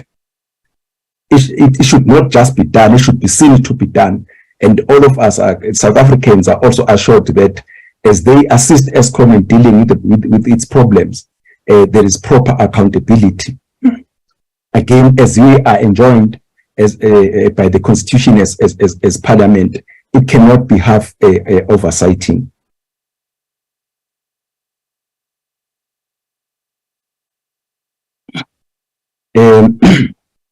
Honourable members, I think it's our meeting here today. It's a proof of Parliament to perform its responsibility, and I don't think we should lose sight of that.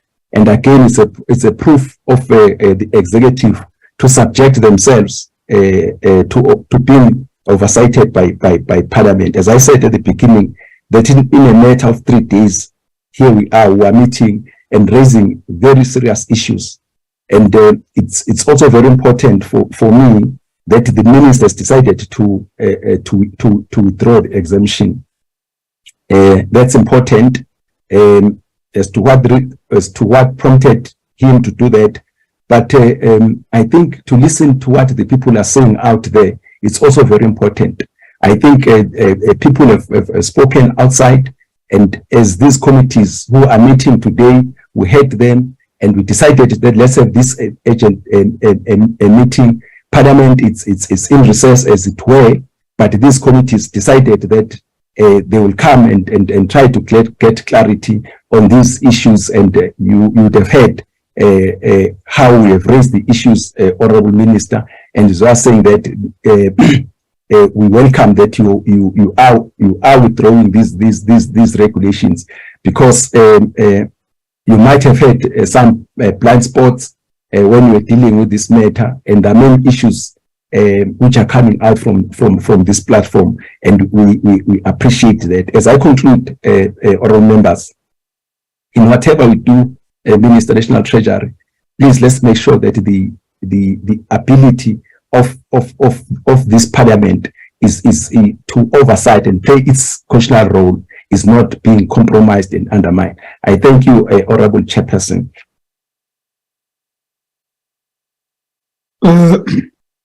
Thank you, Shenge. Honorable Tobias Pokol Kandi, over to you.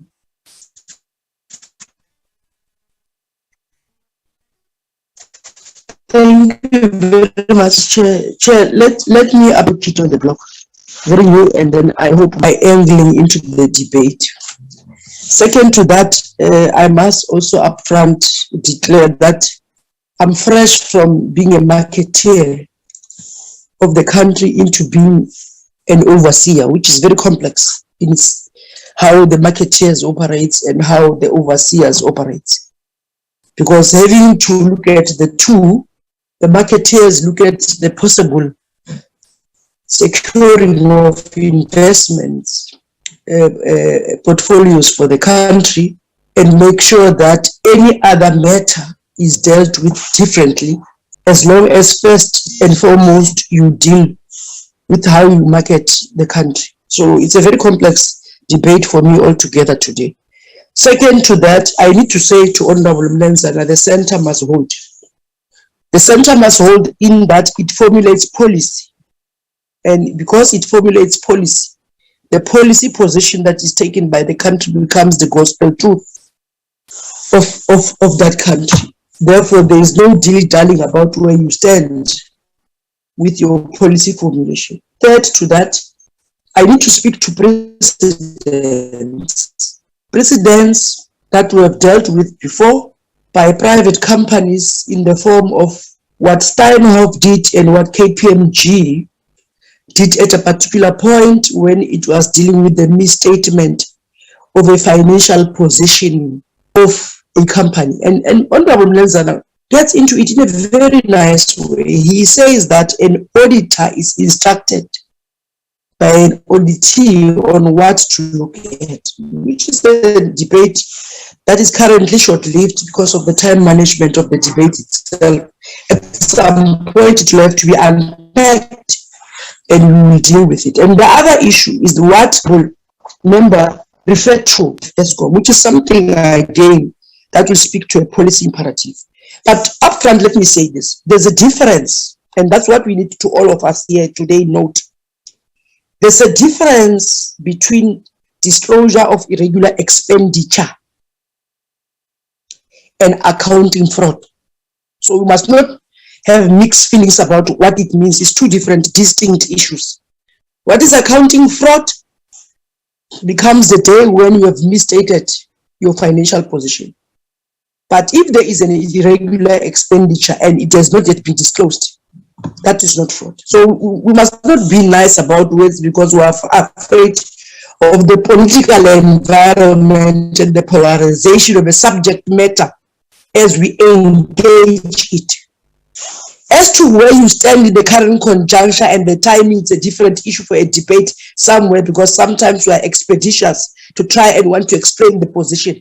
And I understand where Mumu comes from, and I feel sorry for him. Now the question is, the juncture at which we are currently, have we not disclosed? That's what we need to evaluate. And some say that, and Ngongwa says it as a banker, you know, he says the annual report, it's a PR document. It might sound like a PR document, but it's a fundamental document that gives account of what has happened. And if you disclose, it can take you to a legal proceedings. Now, the minister might, at the current conjuncture, have withdrawn his submission on the exemption on the basis of consultations. Now, Honorable Mlenzana says that you have taken a view of having to deal with a bailout. And as you do that, just remember that Eskom remains a national key point, by the way. And as you deal with that, take that into account at what decision you are going to arrive at a different stage, having cleaned the issues of audit process with the Auditor General. In this instance, you have a private company that will deal with audit. So if you want it as an scapegoat, you want to publicize it and do it in such a way that will help you. But firmly stand in terms of your policy imperative, the timing is a different issue. As you do that, you take into account your economic outlook, which has been revised down to 0.something%, and what you want to deal with, that's a different issue altogether. So, Chair, my way forward, and let's go back to the drawing board and rediscuss in a different atmosphere what we believe is in the best interest of the country as we do that, so that we understand, because this is not a JC listed worried company in terms of its risk appetite and the level there. It's not just a risk appetite issue. It's a national key point issue that when we wrap up and take a view, we don't look at it from a political perspective as different parties, but what is in the best interest of the country.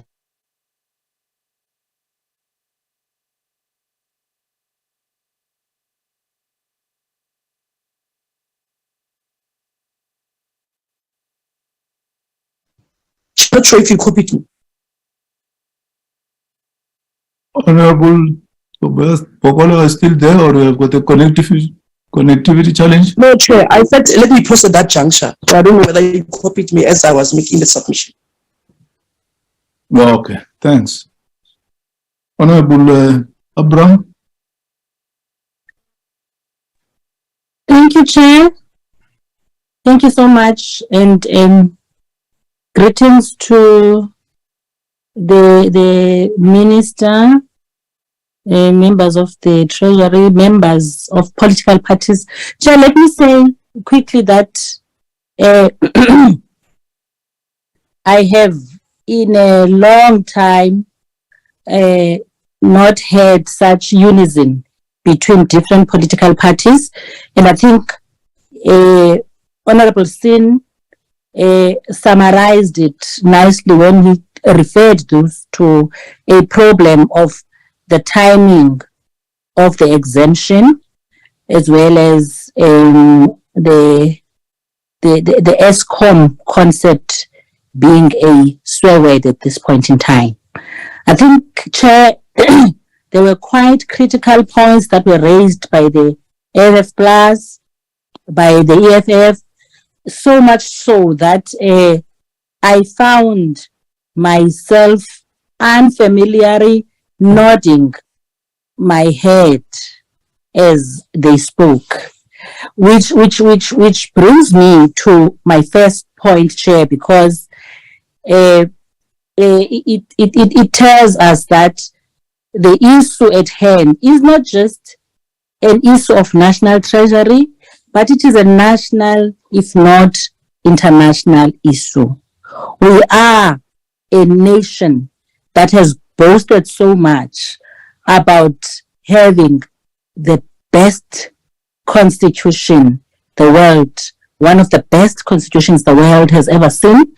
And I think it is critical that we stick to its precincts.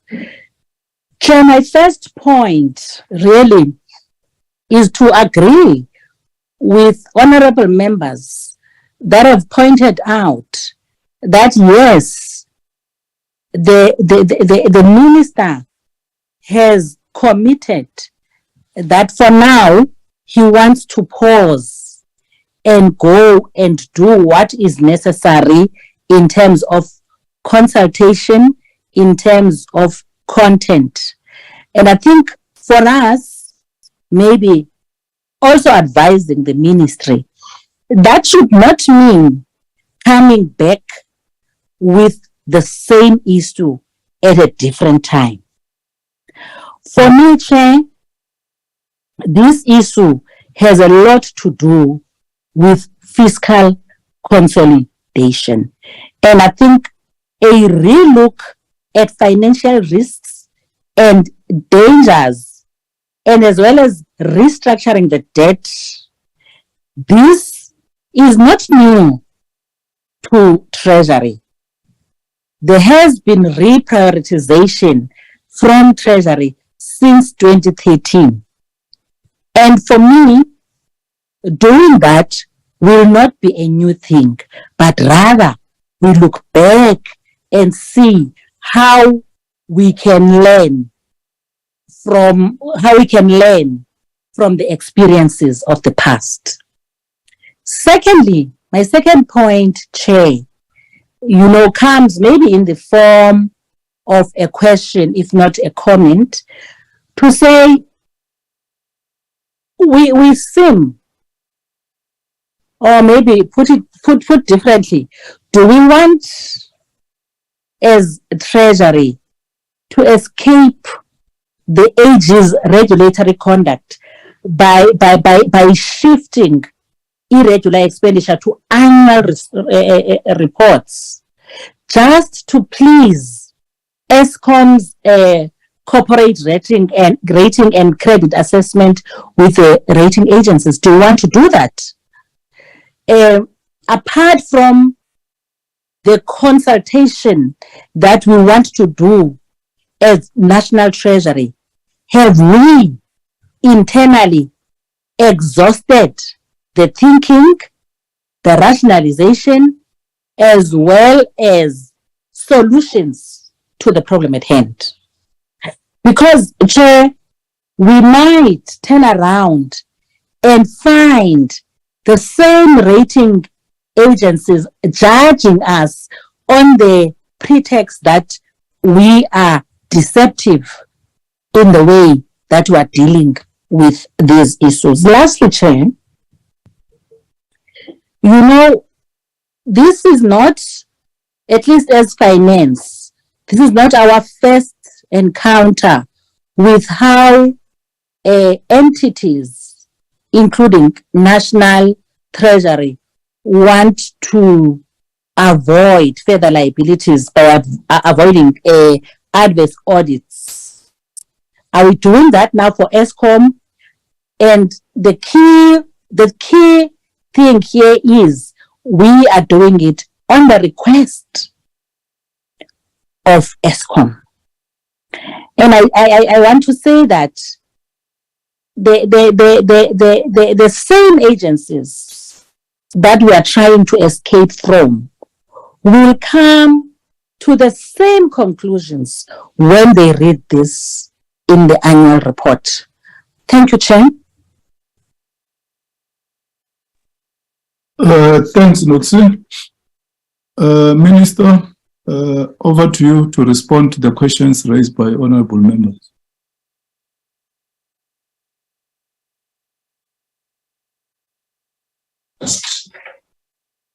To deal with some of those questions, and I'll come back at the end. So, Minister, can I suggest let's start with the accounting, because I think there were many questions just on some of the factual information. So let's just clarify that. I'll come in after that. And I think Duncan should also just come in on the finances. I think just the challenge we face at Eskom, which we have to nurse back to health, whatever happens. Shall we? Thank you, Accountant General Shabika. Thank you, Minister, Acting Director General. Good morning to the co-chairpersons, honourable members of the different committees, members of Parliament, and the media. There were various matters raised, and I tried during the course of the morning to capture all of them.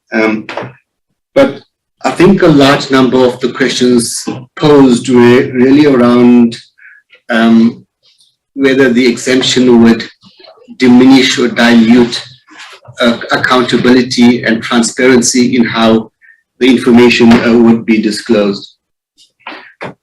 It's important to note that this exemption under Section 55 is really a reporting requirement. And as part of this broader financial management framework, the PFMA outlines what is required to be reported. So Section 55 deals with the annual financial statements as well as the annual report. And really, it goes into the details and says that the entity or the public entity must prepare financial statements in accordance with a recognized framework. And in the case of Eskom and many other Schedule 2 public entities, the reporting framework is IFRS, or called International Financial Reporting Standards. And this is quite a comprehensive financial reporting standard, and it's a standard that's internationally approved, and as South Africa, we have adopted that standard. They further need to comply with the Companies Act, as well as the JSE debt listing requirements.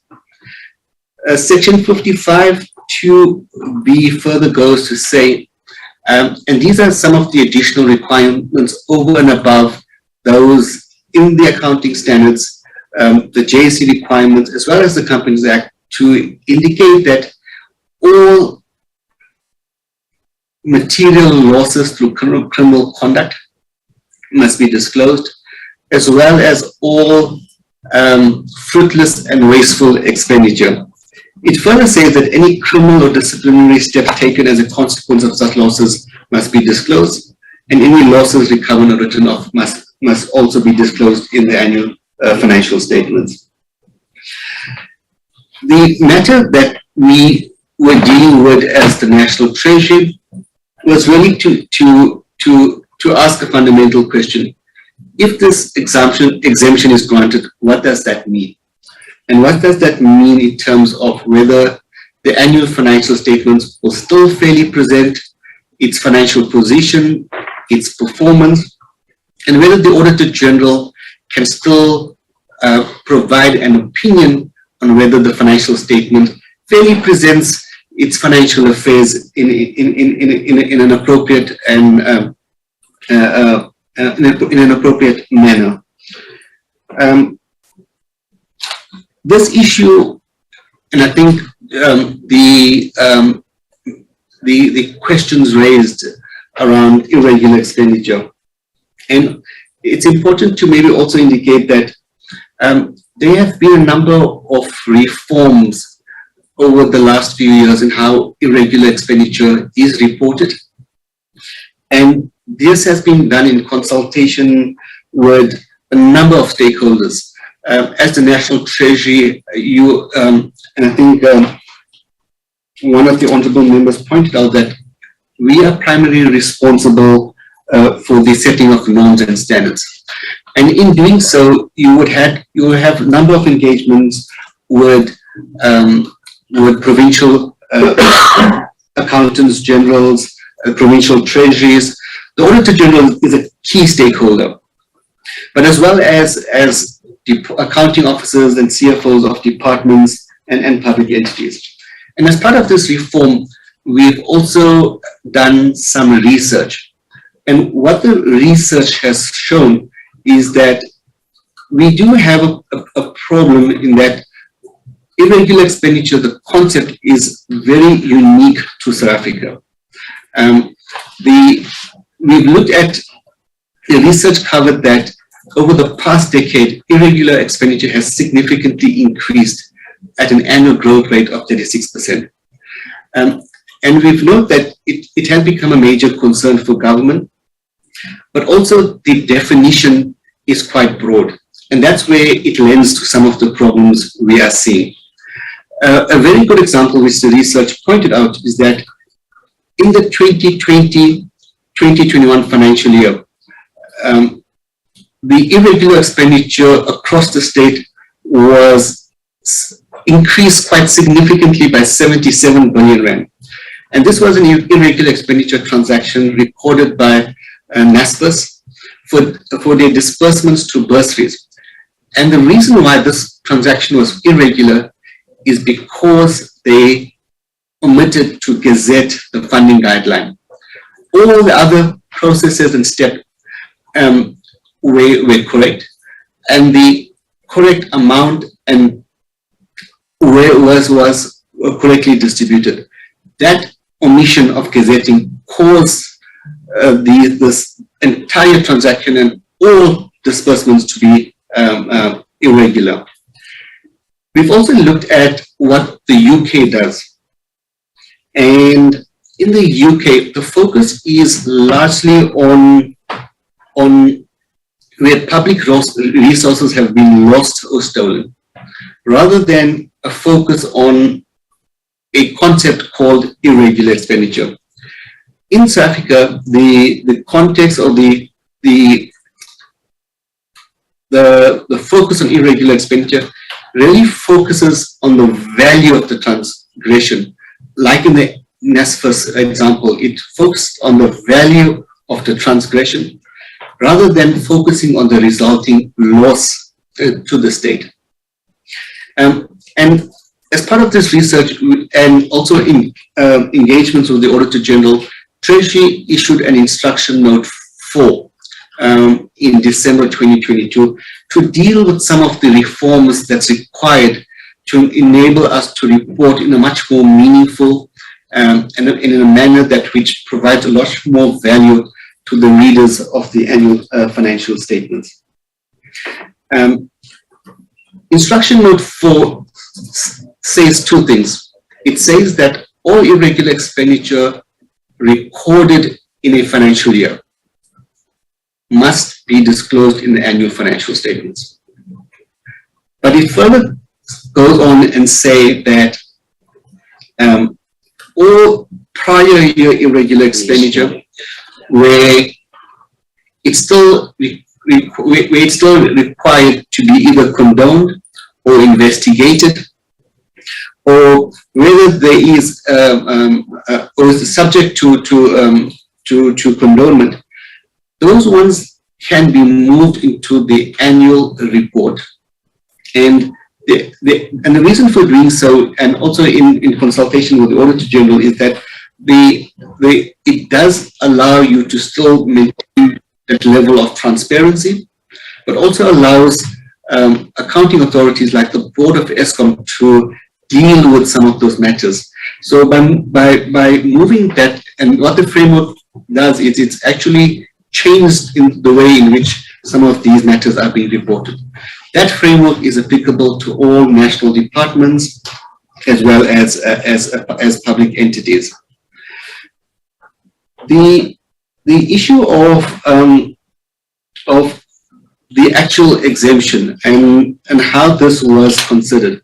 So there were a number of tests as the National Treasury and also the team within the Office of the Accountant General looked at. And I know the colleagues, the honorable members spoke around, what was the test, was it rational? And the rationality on this one is really around an accounting and reporting principle. And it really came down to two tests. The first test was a transparency test, and whether the disclosure of this information in the annual report, whether it will still provide adequate transparency, first for the users of the annual financial statements and the annual report, but also to enable oversight bodies like the Audit Committee, the Board, as well as the oversight structures within Parliament. Responding to any of our questions. Point of order. I can continue. Hold on, Accountant General, Honorable Nkwakwa.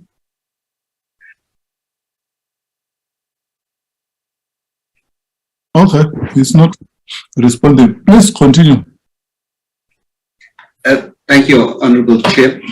So on the transparency test, we looked at whether the disclosure in the annual report will still lead to transparency. And here we worked in the prior year, we worked with Transnet, and we actually came up with a template on how this can be disclosed to give the full effect of what is required to be disclosed. So in terms of that test, the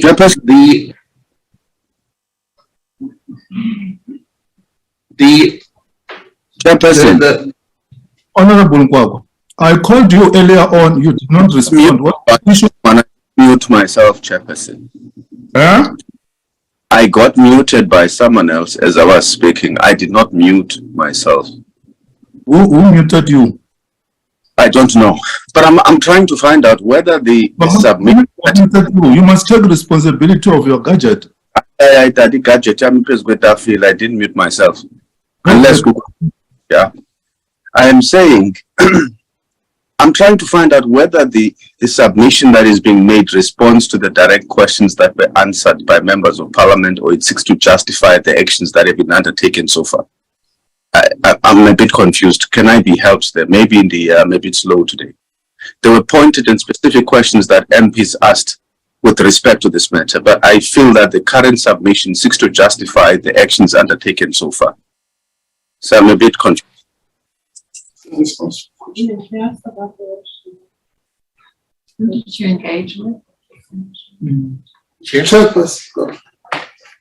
Chairperson, I think they are responding to the questions and the comments that members have made earlier on. So I heard Momo saying that the accounting general will respond first. I'm not sure who's next. Then him, and then from there the minister, in that sequence. So I see the minister wants to respond. No, I was just saying, Chairperson, at the core of the questions by the members of Parliament is the issue of accountability, transparency, and concealment of information. And I think what the Accountant General is trying to demonstrate is what was the rationale, how are those matters being addressed? That's the response to those questions. I think we've been plead that we be allowed to proceed, and we'll deal with any other pointed questions which have come up. Thank you. Okay, thank you. Please proceed and give that background, and then the DG and the Minister will respond to specific questions if you not have done so, and move towards conclusion. Thanks. Thank you, Honourable Chair. Chair, so I mean, what I was outlining was the considerations taken as the department advised the Minister on the transaction. So on the transparency test, it was really whether we would have had complete transparency on the transaction. On the accountability test, what the department considered and advised the Minister was that whether material losses through criminal conduct, whether that would still be reported, and we, in considering the exemption, made it quite clear that Eskom must report on all material losses due to criminal conduct. Furthermore, we've indicated in the exemption that all criminal and disciplinary steps taken as a consequences of such losses or irregular expenditure must still be disclosed. And lastly, losses recovered and written off must still be disclosed. So from an accountability test, those parts which a large number of the committee members raised around fraud and the concealment of such transactions, we made it quite clear that those transactions must fully be disclosed in your financial statement, in the annual financial statements, and would be subject to an audit. We've also, when looking at the accountability test, we looked at, when it comes to the areas of irregular, fruitless and wasteful expenditure, the board still has the primary responsibility as the accounting authority to prevent and take adequate steps to prevent these type of irregularities. We've also looked at whether there are sufficient checks and balances to ensure that what is reported is appropriate for the users. And here, an assurance engagement, which in auditing terms is called an agreed upon procedures assurance, would then respond adequately to that part of it, so that when the readers read the annual report, they would have the knowledge and the comfort that those numbers were subject to an agreed upon procedures by the auditors. We've also, it's important to note that when we looked at Eskom and how they've disclosed some of these matters, especially the matters around fraud, corruption, we looked at the previous year's annual report and the annual financial statement. So matters which is in the public domain, and we're all familiar with, around theft of conductors, cabling and related equipment, estimated non-technical revenue losses, as well as fraud within the organization, all that will still be fully reported in the annual financial statements and the annual report. Lastly, as part of this process of dealing with this transparency and accountability test, we looked at prior year exemptions or prior exemptions, and whether through those exemptions, whether the transparency and accountability test was achieved. Though the only one that was previously granted was Transnet, and there it was permitted for them to disclose such information in the annual report around irregular expenditure and fruitless and wasteful expenditure. There was adequate consultations for the Auditor General, who actually performed this agreed upon procedures of engagement, and this was adequately then disclosed in the annual report. This enabled the audit committee, the board, to have full sight and visibility of such transactions, and that annual report was also tabled in Parliament to enable oversight structures like yourselves to then hold the executive as well as Eskom to account.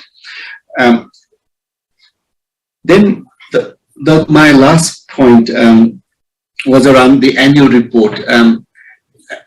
There was a number of questions around why in the annual report, not the annual financial statements. And one of the members indicated that it's an annual report talks about some of the PR elements. The annual report in the public service, it's much more than just a PR exercise. It contains valuable information like the information around performance against predetermined objectives. So at the start of every year, what's tabled in Parliament is the annual performance plan. And those objectives, indicators and targets become the performance plan for every single organ of state. And that performance plan, which forms almost the bulk of the annual report, is also subject to an audit. And the Auditor General in the audit report also reports on whether there were any findings in the areas of performance information. So there's a lot more value in an annual report of an organ of state, because it provides quite useful information to different users of the financial statements. Lastly, I'd just like to conclude and say that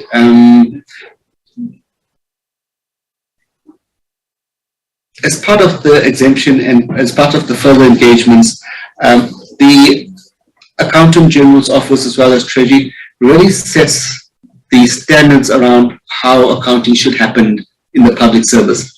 And there would be further engagements with the Auditor General as well as the auditors of Eskom to ensure that whatever and how we move forward, that the issues and the concerns raised by the general public, different commentators, as well as yourself, that those are strengthened to ensure that accountability and transparency is not diminished in any way. Minister, let me come in. I just wanted my pony to honourable members and morning as well to all honourable members. I think that there was a question also on the process. And let me say on the process, as we indicated, the first, in a sense, the precedent for this was set when Transnet was exempted last March. And I thought, my pony, you should also come in, and I want to assure members, heavily represented by our female officials. I'm not sure if you cannot see, but my pony, do you want to come in and just maybe just go through also the engagement process that you had with the AG, and there was a lot of consensus in why that provision for Transnet was required, and has in fact helped them. And I mean, we weren't considering withdrawing the Transnet exemption for good reason. Thank you, DJ. And good morning to all honorable members and the chairperson. I would think speak louder, we struggling to hear you. Yeah. Right. Thank you. So in terms of consultation, there were quite a lot and detailed consultations that took place with the Eskom's request for an exemption. So this request, we started discussing it with Eskom and other key stakeholders within National Treasury around July 2022. And on the 26th of October 2022, the Energy Procurement and Finance Working Group did discuss this matter of an exemption from Section 55(2)(b) of the PFMA. And they've indicated that a formal letter will be submitted to the National Treasury from the chairman of Eskom. Indeed, we did receive the letter on the 9th of March 2023. And the reason why the letter, I could say, members, it came on the 9th of March is because we indicated to Eskom to say the National Treasury is still busy working on the irregular expenditure framework that is revised. Therefore, we would want the entity to engage with that framework and to see if it assists them to some extent and indicate what it assists them with in order for the exemption to actually be minimized, because certain key factors would have been addressed in the framework. Hence, it came in March 2023, and when we received that exemption request, usually what we do, we have bilateral meetings with the Auditor General and also weekly meetings. The reasons for these meetings, we discuss accounting issues, we discuss compliance issues, the framework that we issued in December. It was also discussed at length with the Auditor General, together with any other disputes that we may have on interpretation of legislation and also on other matters that may relate to accounting or compliance. If we do receive a departure request in terms of Section 79 of the PFMA or Section 92 exemption, we do caution the Auditor General. The legislative framework does indicate that immediately after such an exemption is granted. Just 1 second, sorry about this. Sorry for the interruption. Yes. There's somebody who's either whispering hush-hushly somewhere or they're not muted, and already the sound. Yeah. It's there. My apologies, Chair. My apologies. Interrupting the response. Okay, thanks, Minister. Thank you so much. So I will continue. So we do have these type of engagements with the Auditor General, and I just want to indicate to the honorable members to say that even after the framework was issued, we did a lengthy rollout process of the framework, and we met even with the SOE senior managers that are responsible for the audits in those organizations, and also spoke with some of the external auditors that are doing audit on these matters, just to indicate the changes that was brought in by the framework. So I guess what was going to follow now after the Gazette was that we were now going to engage the auditors to say now, what are the audit implications and how will the audit unfold now that Eskom has been granted an exemption to disclose in the annual report? This is the same process we followed with Transnet. So there are different processes that we follow. Number one, we caution. Number two, we do an accountability and transparency test, just like the Accountant General has indicated. And number three, we look at all the different implications that could come with this exemption and also the audit process. So we were at that part now of entering into the engagement into the audit process of the Eskom exemption. And I'm not sure if I still need to touch on other matters. Just say when you got the communication from Eskom. Okay, so Eskom started communicating with us around July 2022. We also had quite a lot of meetings during the financial year of 2022. The last, I could say, the last intense meeting that we had with them on this particular exemption, where they submitted the draft letter, it was on the 26th of October 2022. So, like I said, from that meeting, that's when we decided to say to them, we have issued a framework. Go back, look at this framework and see if it addresses some of the challenges that you are facing. And then come with a revised letter that shows exactly what you want to be exempted from. Then I think the important part to mention is that the exemption is not granted on any losses to the state. It is not granted on any irregular or fruitless and wasteful expenditure emanating from criminal activities. We still want to see consequence management being reported in the annual financial statement. If there are losses that were recovered in the financial period or losses that were written off for any other information in terms of their policy, we still want to see that being reported in the annual financial statement.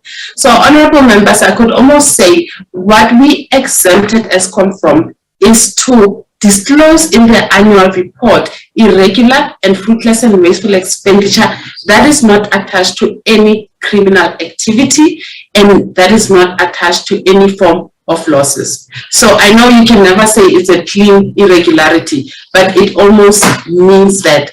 I think perhaps what we could have done better was to issue an explanatory note immediately with the Gazette to explain the intention, the rationale, and to differentiate between these different categories of irregularities and also the losses. Thank you, Chair. Duncan, you want to come in on just any of the Eskom questions? Yeah. Thank you, Momo. Good morning, chairpersons and honorable members. There were a few questions around, particularly dealing with lenders and the broader Eskom reform process. So I'll deal with those. Before I do, Momo's also just asked me to put this in the broader context of the steps that we are taking to restore Eskom to financial sustainability. Because I think ultimately all of these different initiatives are aimed in that direction, are aimed at restoring Eskom's financial sustainability and putting it on a sound financial footing. And as part of that, the Minister, of course, announced a debt relief arrangement of 254 billion over the next 3 years. Through the Eskom debt relief bill, the National Treasury is proposing a loan to Eskom that will be converted to equity as the conditions outlined by the Minister of Finance are met. And it's important to stress that very strict conditions have been developed to safeguard public funds, including limitations on new borrowing, which a few of the members asked about. The Minister of Finance will, of course, through the Treasury as well, ensure that these conditions are enforced and upon compliance with conditions allow Eskom to convert the loan to equity. We are also imposing, as part of the Eskom debt relief, additional reporting obligations onto Eskom to ensure that the funds that we are allocating are used for the purposes of the debt relief arrangement only, and to ensure that we address additional governance challenges at the entity. There was a specific question or a few questions around the implications of this for Eskom's lenders. As the honourable members will know, due to the restrictions that we are imposing onto Eskom as part of the Eskom debt relief arrangement, Eskom does not plan to borrow over the next 3 years. And because there is no borrowing planned by Eskom, there are no new loans that the entity is going to be engaged upon. The Eskom debt relief arrangement creates a sustainable balance sheet for Eskom without the need for additional borrowing over the next 3 years. Of course, Eskom still has existing loans that they have to engage lenders upon, that the Treasury is assisting them to repay over the next 3 years. And the way that the lenders manage the information requirements associated with those loans is through covenants that they attach to those loans that Eskom has to report on a regular basis. And should Eskom not meet those covenants, they have to request waivers from those lenders. So I think the members can be assured that the lenders of Eskom have the information that they need to make the right decisions about the loans that have already been extended to Eskom. And as I've said, no new loans are being considered or planned by Eskom over the next 3 years. There was also a question about whether any of our decisions have been informed by engagements with the rating agencies. The answer is no. We have engaged the rating agencies recently post-budget, as we always do, but this is not a matter that was discussed with them. There was also a question about quarterly meetings. As part of the Eskom debt relief proposal or arrangement, the quarterly meetings between Eskom, the National Treasury, and Department of Public Enterprises will continue to ensure that we discuss progress required by Eskom in terms of the debt relief arrangement. But also, Eskom will continue, of course, with the usual quarterly reporting to Parliament.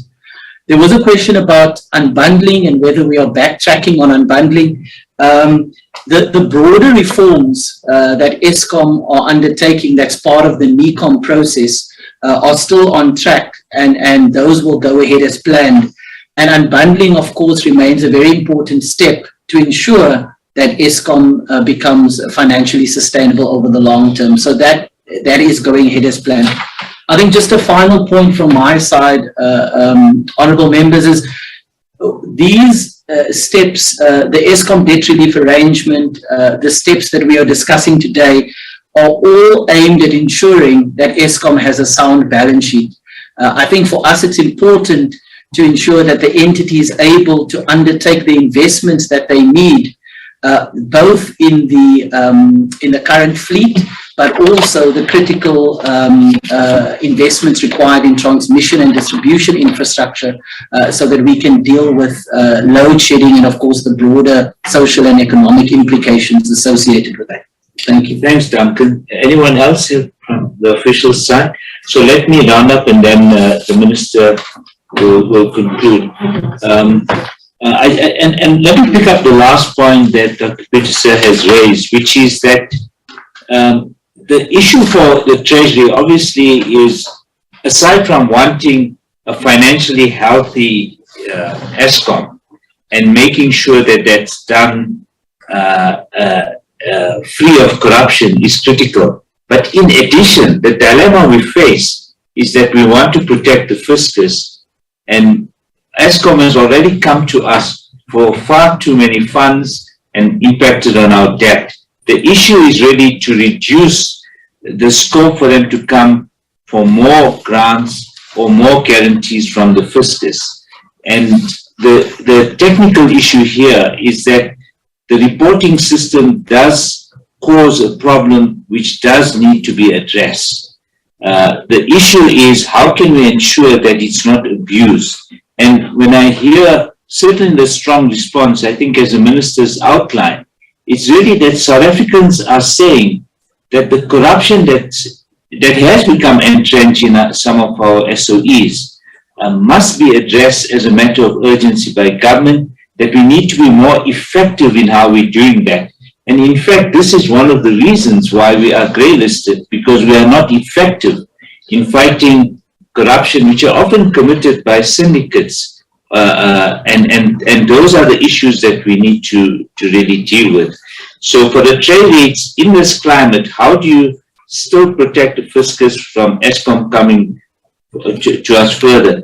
Chair, I would also say that what we've done is, there's a fairly detailed presentation that we've circulated, which does go into more detail, and I would hope members could look at that and we could respond to it at some point. But I think that that would also come in. I think a further question, and Duncan has partially answered it. As far as investors are concerned, they understand that an entity like Eskom is judged. They look at the metrics in the same way as they do for any listed company. So the fact that you still have your IFRS and your JSE listing requirements, those are of the highest standards. And Eskom will, if a listed company were to get qualified, even had you had this exemption, if Eskom did the same thing, it would still be qualified. So there's no attempt to hide qualification from any financial mismanagement. The issue really was that Eskom obviously has further reporting requirements. And let me say, those are important, because in a public sector, you do have to do more reporting, because there are more issues of public interest. But it's just this one, the historical legacy issue, and how that's impacting on, and we assume, an honest Eskom board that's trying to fix up Eskom. So that's the kind of dilemma that the Treasury was really facing and trying to answer. Over to you, Minister. Thank you, Acting DG. let me start by saying we welcome the comments, criticism, and everything by the honorable members. We certainly not impervious to criticism. We accept that, and it's part of particularly constructive criticism. Take note of those comments moving forward. Let me just dispel the notion that there's some body behind the scenes trying to advise us and then making all of these mistakes. I think Treasury, we've got the technical capability of being able to deal with these things. The Accountant General that is leading us here is a chartered accountant himself. In fact, he was shortlisted for the Auditor General position. So quite an experienced chartered accountant. I did something unusual after getting the advice from this thing and branched out of the Treasury fold and went to seek legal advice outside the Treasury stable to one of the prominent commercial layers in the country, so that I can make sure to myself that independently I'm on the right track. So we do such thing. I think it might not be, I'm not trying to justify anything, but I'm saying the intentions, whatever one may say, are generally good for fiscal sustainability. That's what guides us. In section 92, Honorable Nkwankwa correctly says there's nothing that says go and stack it. It says exempt. It doesn't say go and put it somewhere. It's precisely for the accountability and transparency issues that force us to say going to not to exempt blanketly, but going to disclose it somewhere so that there should be accountability. That was the rationale that was that prompted us to take that route. But let me say part of the difficulty which we understand, and Honorable Abrams kind of captured it, is the toxic environment what is surrounding Eskom, which sometimes may cloud the substantive issues. And we just say, Honorable Nkwankwa says, no, we're hiding certain politicians, which are reverted. Interesting enough, some of my colleagues, one of them said, oh, are you hiding the rater? And Minister Ghana said, oh, are you exempting my criminals from prosecution, from me arresting them? So it is clouded. I'm citing that these examples to say it's an example where Eskom is an interest. And sometimes, therefore, the substantive issues we're trying to deal with are clouded by these issues. What lessons have we learned? We, as Treasury, like all transversal departments, have got to make exemption on a day-to-day basis, whether it's a section 54, section 92, section this or that or that. Precisely because section 92 gives us the powers to make secondary legislation in the form of regulation. But what are the lessons that we have learned which we must accept? And this one is, in this particular case, is in a case in point. When we published the regulations on procurement regulation, somebody tweeted, Godongwana kills the, and everybody ran with it, with that thing. And with hindsight, we said we should have had, we should have said, this is likely to happen. We should have been preemptive in the communication.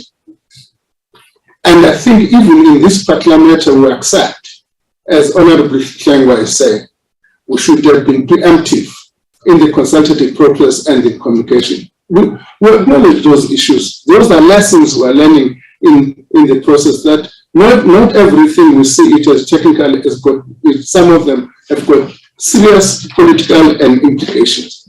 So those are lessons that we have learned in some of these things, which the criticism that has been raised by honorable members, some of them are legitimate and we accept. Insofar as the AG is concerned, you must have said that we've had detailed and extensive consultation on the Transnet matter. In my interaction with her was that even in this one, they are quite comfortable, but the problem is the consultation was not as extensive as it was in Transnet. They would like us to further, with her team, they've looked at other things because Transnet is Eskom is a different animal than Transnet. There are further details they would like to explore. We accepted that proposition from the AG. There's absolutely no conflict between ourselves and the AG. Eskom is complicated in the sense that although we made the same provision for Transnet, Transnet didn't have any state guarantees. And therefore our exposure to Transnet is not the same as our exposure to Eskom is not the same as Transnet. We face a serious risk in Eskom in the case of all these covenants that we're talking about, which may come back and haunt the fiscus, and people coming to us, oh, we must give Eskom to pay money for diesel, all of these things. There's a risk for the fiscus. There's no intention on our part to hide any corrupt activity. In fact, we would like to the law enforcement agency to move with speed in dealing with those issues.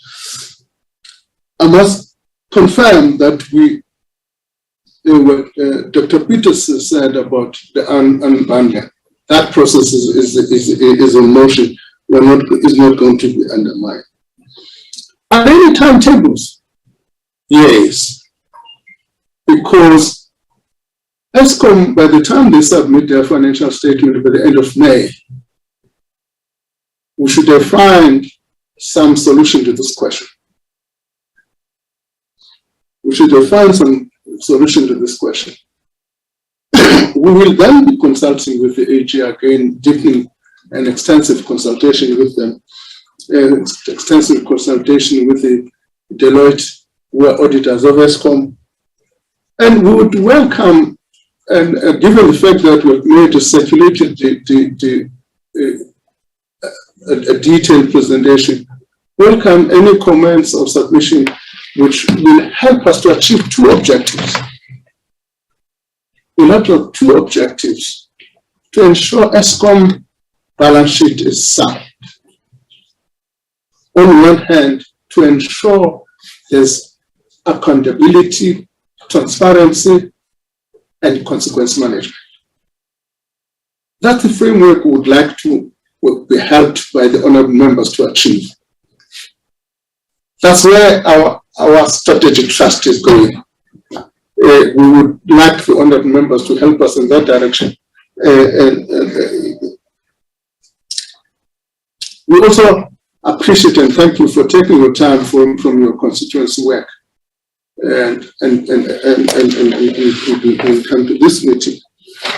I want to show honorable members that it's not our intention whatsoever to undermine the supreme authority of oversight of Parliament. We will cooperate with Parliament in achieving this objective. As I've said, our project is achieve those two dual objectives. We would like to help to achieve those dual objectives by any means. But thank you, Honorable Chair. Thanks, Minister and your team. Before I conclude, I see two hands here in the platform. Honorable Somio, Honorable Mente, and Dr. George. In that order. Honorable Somio. Well, thank you very much, Honorable Chairperson, and thanks to the Minister and his team. I raised my hand in the first instance because I was a bit disturbed by the fact that the Minister's executive team, in taking us through, they would have made emphasis on the consultation with the Auditor General, something which after I saw the correspondence, I personally spoke with the AG on the matter. And I spoke to her knowing very well that he is currently not the auditors of Eskom are Deloitte. And the correspondence by the minister to the chairperson of the board makes reference to the fact that the Auditor General would have been consulted in this instance.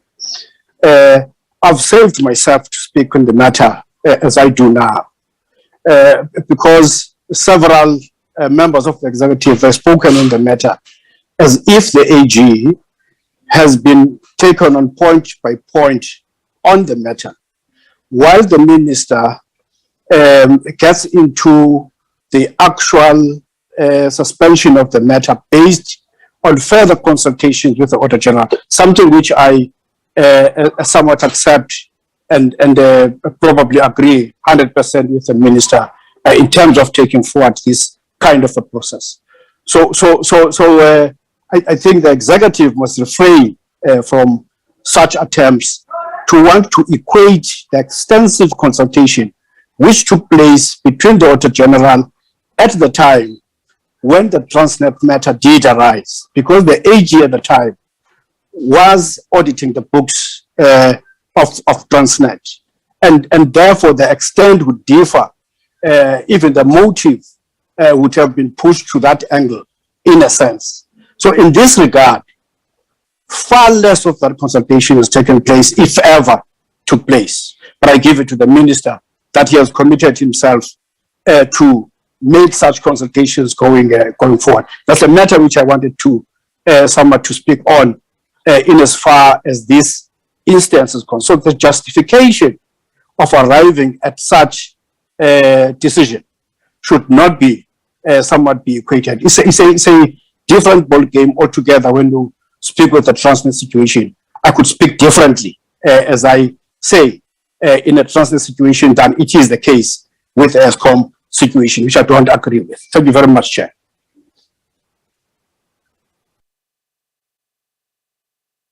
Thanks, Honorable Somio, Honorable Mente. Thank you, Chairperson. As a member of Auditor General Standing Committee, yes, I'm covered by Honorable Somio. However, I want to check also with the Minister where Deloitte is concerned and the collaboration with the Auditor General. What is the status of Auditor General and Deloitte where Eskom is concerned at the current juncture? And when are we going to deal with the matters of Deloitte at Eskom? Because we know there's been credibility issues with private auditing firms. And if there is anything from that angle in terms of getting AG to completely deal with the affairs of Eskom. But then number two, there's an interesting response we're being provided with that on the letter of Eskom is defined clearly, the paragraph 4 on what matters they would like to be disclosing on matters of criminality and so forth. And interestingly, all other matters must go to the broader annual report. Interestingly, how are they going to measure this? Because in most cases, transactions of government are picked up at the level of audit. And now we are told, no, we will sift these ones from these ones. What is this tool they are going to use in real time during the expenditure to pick up such? And who are they going to be reporting? Because we know very well. Earlier on, I indicated on companies, some of them is ABB, that received money without delivering services, which to date we have to spend money of the state to collect from people who are given money. People inflate prices. And the issue of irregular expenditure, there is one item that is very problematic, that of which services have been provided. And if services are provided, therefore, we cannot say the matter is irregular. Meantime, a bottle of water which could have cost us 20 rand has been sold to the state for 100 rand. And we get told services were provided. And that because it's not now criminal, services were provided. Which tool are we going to use to make sure that criminal transactions are reported? Because now we are creating a law that is not there, Minister. Thank you very much. Thanks, Honorable Mente. Honorable Dr. George. Thank you, Chairperson, and thanks for the answers to the questions. I just have a follow-up question or two for clarity. The first one was on the rating agencies. My colleague Alf Lees, Honourable Alf Lees, asked the question about the rating agencies. But the question was more about whether the rating agencies, there had been a discussion with the rating agencies regarding the withdrawal of that exemption. So the question, crisply, as he put it, was, did they make contact with the Treasury to express their unhappiness at this exemption? That's the question. And that's an important question. And then also, just to be clear, so I'm clear in my own head, is this exemption off the table? And when will it be withdrawn? So when will the withdrawal be gazetted? Because that is important. It is no secret that I've drafted court papers, and if it comes back, we will go to court. So I want to be clear that it's actually off the table and that the gazette, there will be a gazette withdrawing it. Thanks very much. Thanks. Honorable Nkwanko. Chairperson, thank you very much. From what I hear from the colleagues from Treasury, is that what they have done, what they are attempting to do, is merely a makeshift or an improvisation, if you like, a stopgap of some kind, because of the challenges with how irregular expenditure in particular is labeled or tagged. Aren't we addressing then a symptom instead of a problem? Where if how it's defined, the labeling of irregular expenditure per se should be dealt with so that it's clearer and it communicates that which government wants to communicate around irregular expenditure, so that we don't find our ways having to play fancy footwork in order to try and avoid what it seeks to communicate. So is there no process that we can undertake to address that gap? I think this thing of using stop gaps and improvisation creates all manner of problems. The second issue is we acknowledge and appreciate the input from National Treasury in particular by saying they're open to accountability, they're not trying to avoid or even undermine or subvert checks and balances on the executive. We appreciate that, Minister. But the question then I want to pose again goes back to that section 92, where I said therein lies the problem. Because it seems that although this is it's a serious step to exempt an entity for any matter that has to do with the PFMA, why then are we not creating or making it sure that Parliament as an institution that oversees these bodies, that oversees these entities and even the executive, forms an integral part of the consultation process, and that is formalized? Why am I making that point? It should not be easy to come to Parliament and say we need funds appropriated for these institutions for bailouts when there are financial challenges, but when they are not able, for whatever reasons, to report on how they use that money, we actually bypass and sideline Parliament, and Parliament sees that via letters sent and the gazette when these matters are being gazetted. I think there's a gap there which we need to address. Minister, I don't think some of the responses from your team actually helped your cause. The submission, for example, where one of your colleagues was saying the intention was to make sure that wasteful expenditure not involved in criminal activities not included there. It sends out the wrong message to say that now Treasury is trying to adopt cavalier attitude towards how state monies are being spent, because wasteful expenditure is wasteful expenditure, whether there's a criminal activity involved in it or not. She also admitted that the lines are usually blurred. The separation between the two is usually difficult until proper investigation has been done. I put it to you that at the beginning of the process, when you are making your setting the scene and making your preliminary remarks, you did indicate that among many things, it was to make sure that Eskom is able to go to the markets and borrow money and is therefore not negatively affected by this issue. But one of your colleagues says Eskom does not intend to borrow money or new loans over this. So there's a contradiction there, which we think needs to be addressed.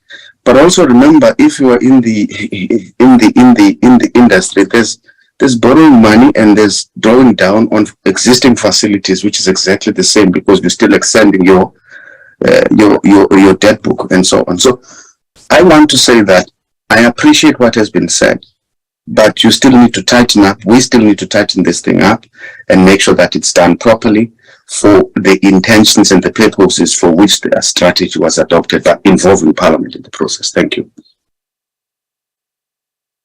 Thanks, Honorable Nkwankwa. Honorable Shengwa. Thanks, Chair. I know that we had, in a way, anticipated to be short in light of the exemption being withdrawn, but it's the answers that are causing a problem, because the answers suggest that the exemption is not withdrawn. In fact, right now it's being justified, it's being clarified, and its intentions, rightly or wrongly, are being stipulated. So I'm not certain as to whether the status of the exemption can be categorized as withdrawn at this point in time, judging by what has been said. We have been given even theoretical lessons in terms of borrowed experience and all sorts of other lectures that have gone on. They've complicated the matter, and I'm not convinced, Chair, that the exemption is withdrawn. But I think more directly then it goes to the Minister, and what Dr. George has said becomes imperative. And it goes to what I asked earlier on. What is the status of the for now? Does it mean that the Minister will issue a notice in the Gazette withdrawing? Or does it merely mean that the implementation will be deferred or delayed for a later stage? I think that clarity is important, because the language which is coming out from the National Treasury team is of an exemption that is on the table, explained, and that it's in place. What's at play is whether right now it's got force and effect. So I think that clarity is important, Minister, categorically. And if it's being withdrawn, when is it being withdrawn? And I ask again, is the intention to bring it back there? That's point number one. The second point, Chair, we've engaged with the AG, right? And the AG says to us, it is worth noting that the AG was not consulted in the decision to grant this exemption and the formulation of the related conditions. So, but judging by what Treasury is saying, they say that they've engaged. So can they provide us in writing when these engagements took place and with whom at AG did they talk to, so that there's clarity on that particular point.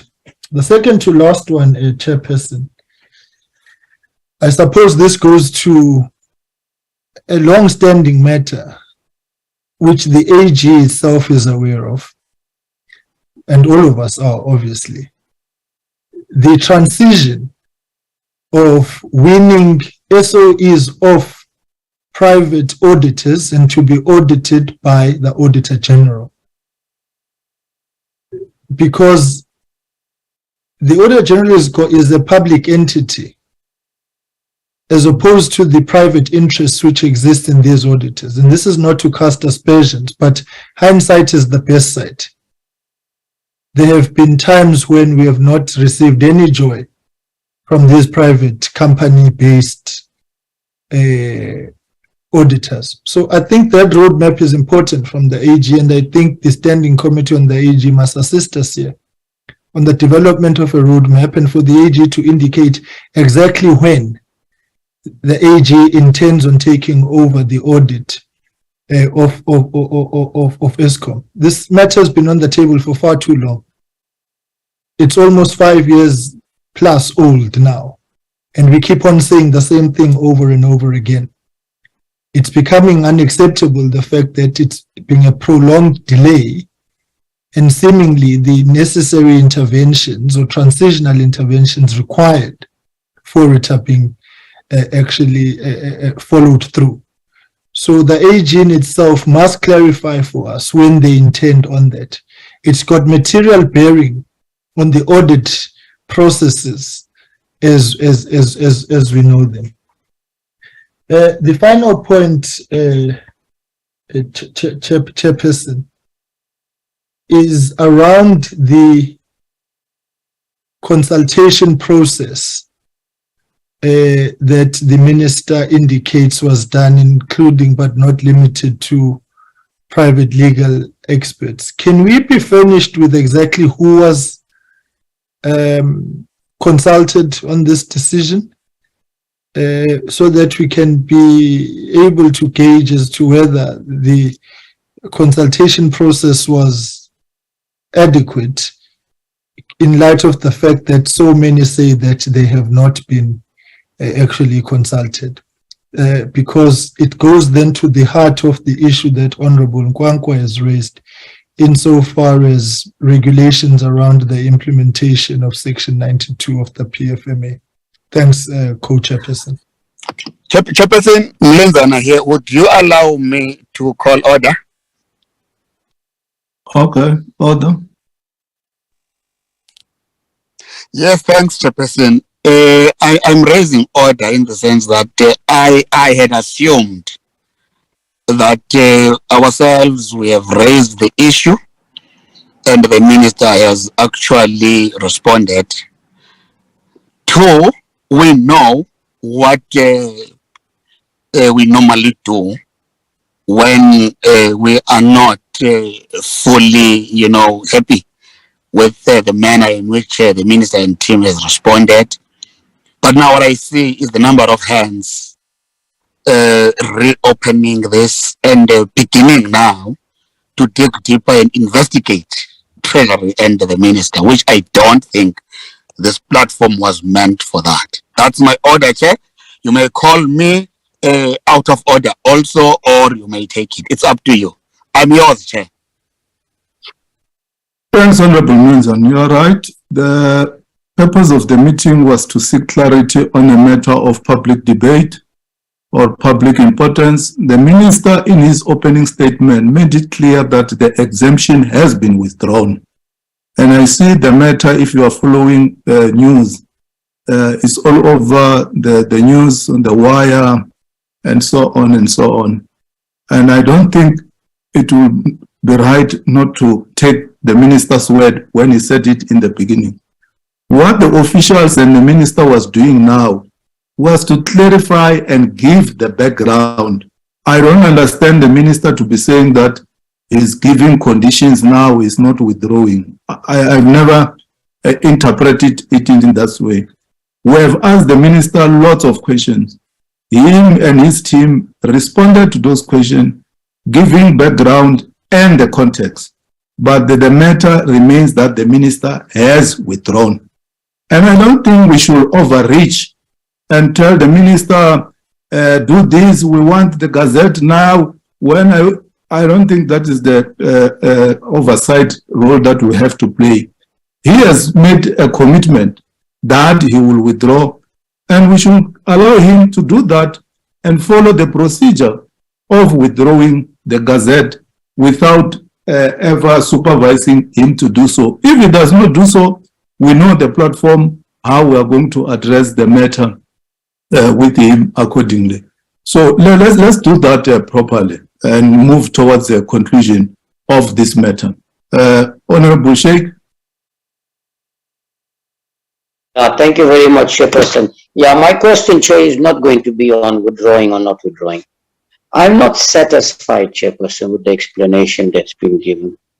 And very simply, the reason why I say this, I can understand in the entire explanation response, what I hear is that Treasury is raising concerns about Eskom, rightfully so. That Eskom finds itself in a situation, they've had bailouts, they need to be brought back in order and some financial stability. What they have not explained, how is this process of exemption, if in their own words it said it's not an attempt to hide anything or misrepresent, how then is it we would have helped Eskom? And the second and very important point that I want to make, this is National Treasury, the custodians of the funds and the assets of this country. If National Treasury finds themselves in a situation wanting to enforce mechanisms for misrepresentation by an entity to lenders, then it raises a serious question about the integrity of Treasury. They should be protecting it, not encouraging it. And this, in my understanding, is an attempt to misrepresent to financial institutions. Now, Chairperson, look at the contradiction. On the one hand, this thing was put in place so that they can go to the open market and they can go and borrow. And because if it appears on the financial statements, lenders, of course, are going to find pose as a serious risk and perhaps not provide the funding. But at the same time, we are hearing that they're not going to be borrowing for the next 3 years. Then what was the purpose to put this in process right now? So, Chairperson, I just want to say we're not satisfied with the explanation. Treasury needs to tell us more eventually, if not today. But more importantly, they need to understand their role and responsibility in protecting the fiscus, not creating avenues for corruption and looting and mismanagement, which is what they're doing by having introduced this. But the fact that they are withdrawing it, I welcome. Thank you. Thanks, Honorable Sheikh Imam. Honorable Kachalia, then lastly, Honorable Kaisa. Thank you, Chair. Chair, in respect of Transnet's exemption, the structure of the gazetted announcement, the rationale and intent was to enable, as I understand it, the raising of capital. Now, the same applies to the gazetted, now withdrawn gazette in respect of Eskom. But the Treasury says, additionally in their response, that Eskom has no plans to borrow. Well, I'm at a loss here to understand how is Eskom going to finance the fixes that are sorely needed, especially since their cash cover for interest payments is insufficient, even after the government has taken a chunk of their debt off their balance sheet. I mean, this just doesn't make sense. This is all over the place. I'm at a loss here. I need some answers. Thank you. Thanks. Honorable Kaisa, then thank you very much, Honorable Chair. Honorable Chair, I think we need to be fair as well as we treat this matter, because now we seem to be going all over this, moving all over the world. Because the subject, as you said, that brought us here, it was all about this gazette today, and ultimate objective, we have reached it. So the minister has confirmed as to what is he's going to do withdrawing this gazette. So I think that objective we have dealt with. Now, seemingly we are going to, will end up causing a situation where there's a confusion as to what we were trying to discuss and raise as an objective of this meeting. So I'm trying to say, if members, there are new proposals based on what has happened, they need to be proposed in future meetings and future platforms. It must be said, rather than, you know, bringing or creating a level of discombobulation in this meeting. So I want to plead that we really wrap this meeting with your permission. Thank you very much, Chair.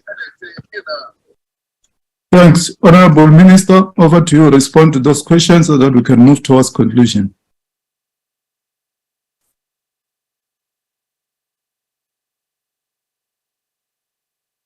Minister? Yes, not the Accountant General and Dr. Peters to respond to some of the issues before I conclude. And your rating agencies and that stuff. Thank you, Minister. Through Honourable Chair, there was questions raised around the role of the Auditor General around the appointment of some of the private sector audit firms. That part of it is regulated under the Public Audit Act, and the Auditor General uses one of the provisions there. If I can recall it, Section 4.3 of the Public Audit Act, where they would then consider instances where private auditors can then do and complete the audit for those state-owned companies.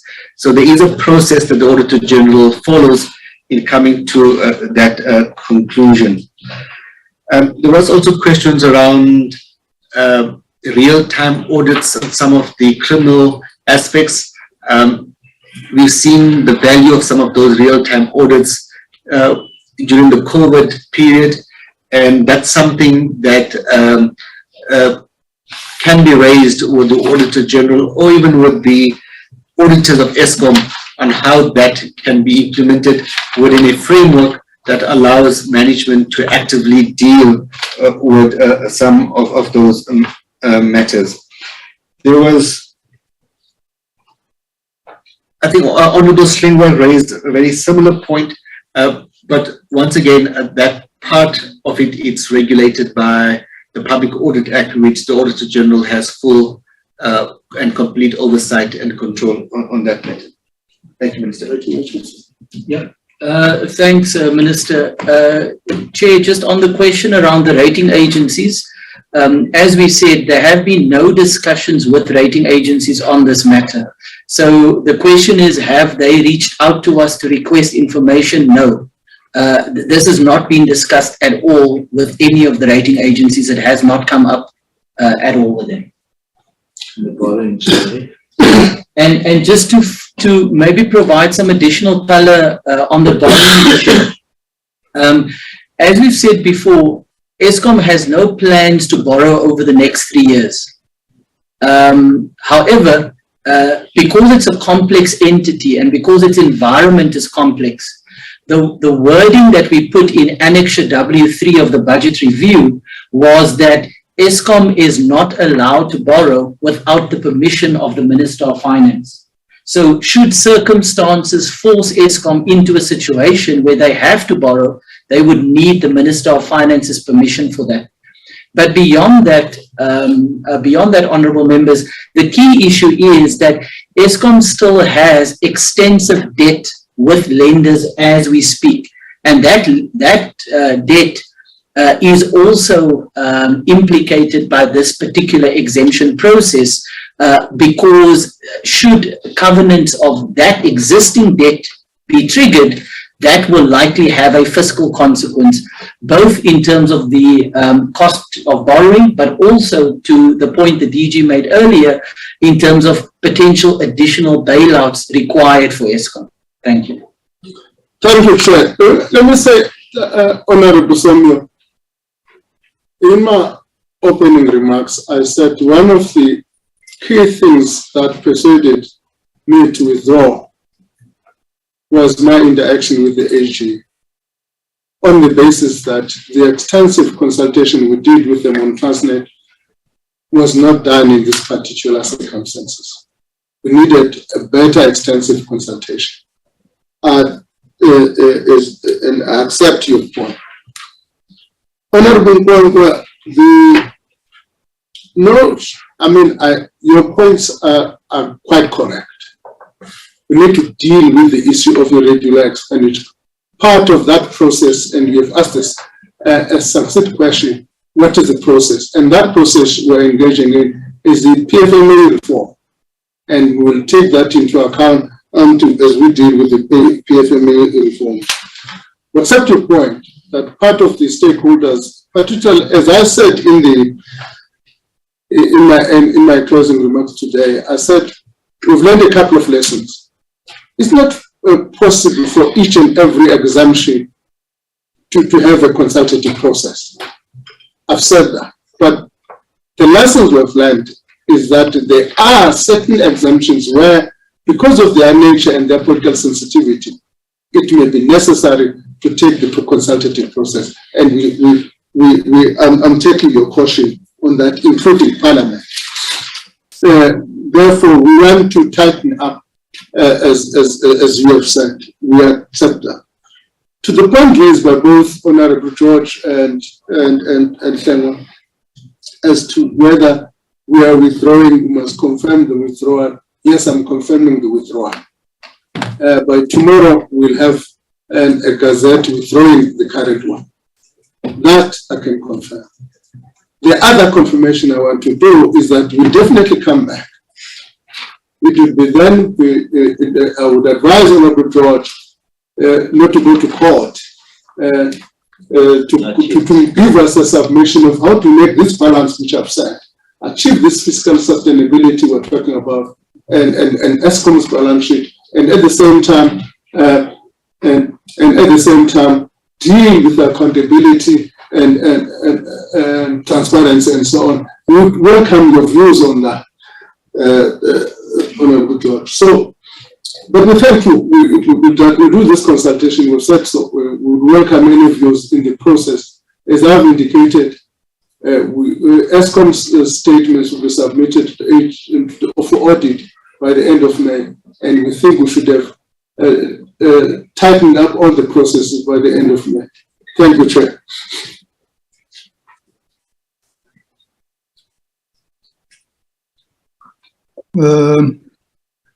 Thanks very much, Honorable Minister. Thanks, colleagues. Let me also indicate that on more than 2 occasions, while debating the fiscal framework report, Parliament has taken a decision that the SOEs, because the issue of the SOEs is not for the first time that it comes on board, should come out with clear, achievable turnaround plans, of which I think even Eskom does have that plan. And in doing our oversight as a SCOF and other committees, we will also want to have a view of that plan from Eskom. Above that, Parliament has also discussed and emphasized the importance of risk management strategy. And I hope that Eskom does have that risk management strategy to be effective, to provide for certainty and confidence to business, investors, and credit rating agencies. So it's not the first time that Parliament has discussed this. If you go back to fiscal framework reports that have been presented by SCOF and other committees, the issue of accountability of SOEs has been overemphasized, and the plans that I'm talking about, I hope they are in place, including the audit action plans. Last week, we spent 2 days at National Treasury in Pretoria, meeting many of the entities that report to National Treasury to deal with the issue of audit action plans as they've committed themselves after the audit outcome from the Auditor General, that this is how they are correcting the issues that have been raised by the Auditor General. And let me also indicate that the Auditor General has issued what they call a national government accountability ecosystem, which all the departments and the entities are supposed to follow in terms of accountability. I hope, if you remember, Momo, last week when we met you, we indicated to you that you should go further because you indicated other levels which are not there in the Auditor General's action ecosystem. You should go further as National Treasurer and indicate all the stations and how they are responsible for making sure that they fit into that ecosystem. So that ecosystem applies to all organs of state, be it departments and all the entities. So and I believe and I know that Eskom is an organ of state. Either the Auditor General has appointed Deloitte or whosoever to do the auditing. It does not mean that they are a private company. They are a state entity and they should comply in terms of the standard that has been set by the Auditor General of South Africa, because that is the authority in terms of the Constitution of the Republic on all entities and departments accounting. So let us be clear that we will continue to play oversight to make sure that all entities have got risk management strategies, they've got turnaround plans, they've got audit action plans, and they stick to the national government accountability ecosystem as it has been designed by the Auditor General. And lastly, we acknowledge the decision taken by the Minister to withdraw the exemption. We are not going to qualify it by saying for now or for when. The decision as of now is that the exemption has been withdrawn. If ever there will be further engagement in the future, we'll deal with that when we come to that. Thanks very much, honorable members, honorable Minister and the National Treasury team, to the support teams of Parliament, all the divisions in Parliament, the media, and the public at large. Thanks for participating in this engagement. This was a matter of national importance. That's why it took us so long, honorable members. Thank you very much. The meeting is closed. Thank you, Chairperson. Thank you, Chair. Sure. Thank you, Chair.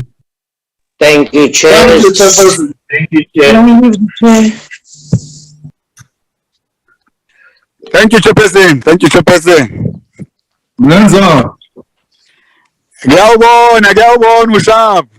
Umbona ukuphi? Hey, Kimo Mount Freya. Oh, on the mountains. Yes. Oh, ngiyabona lapha. Yeah. No, we had it. It was good that you shared it. You managed it. Enkosi. Thanks, Put. Thanks. Bule. Recording stopped.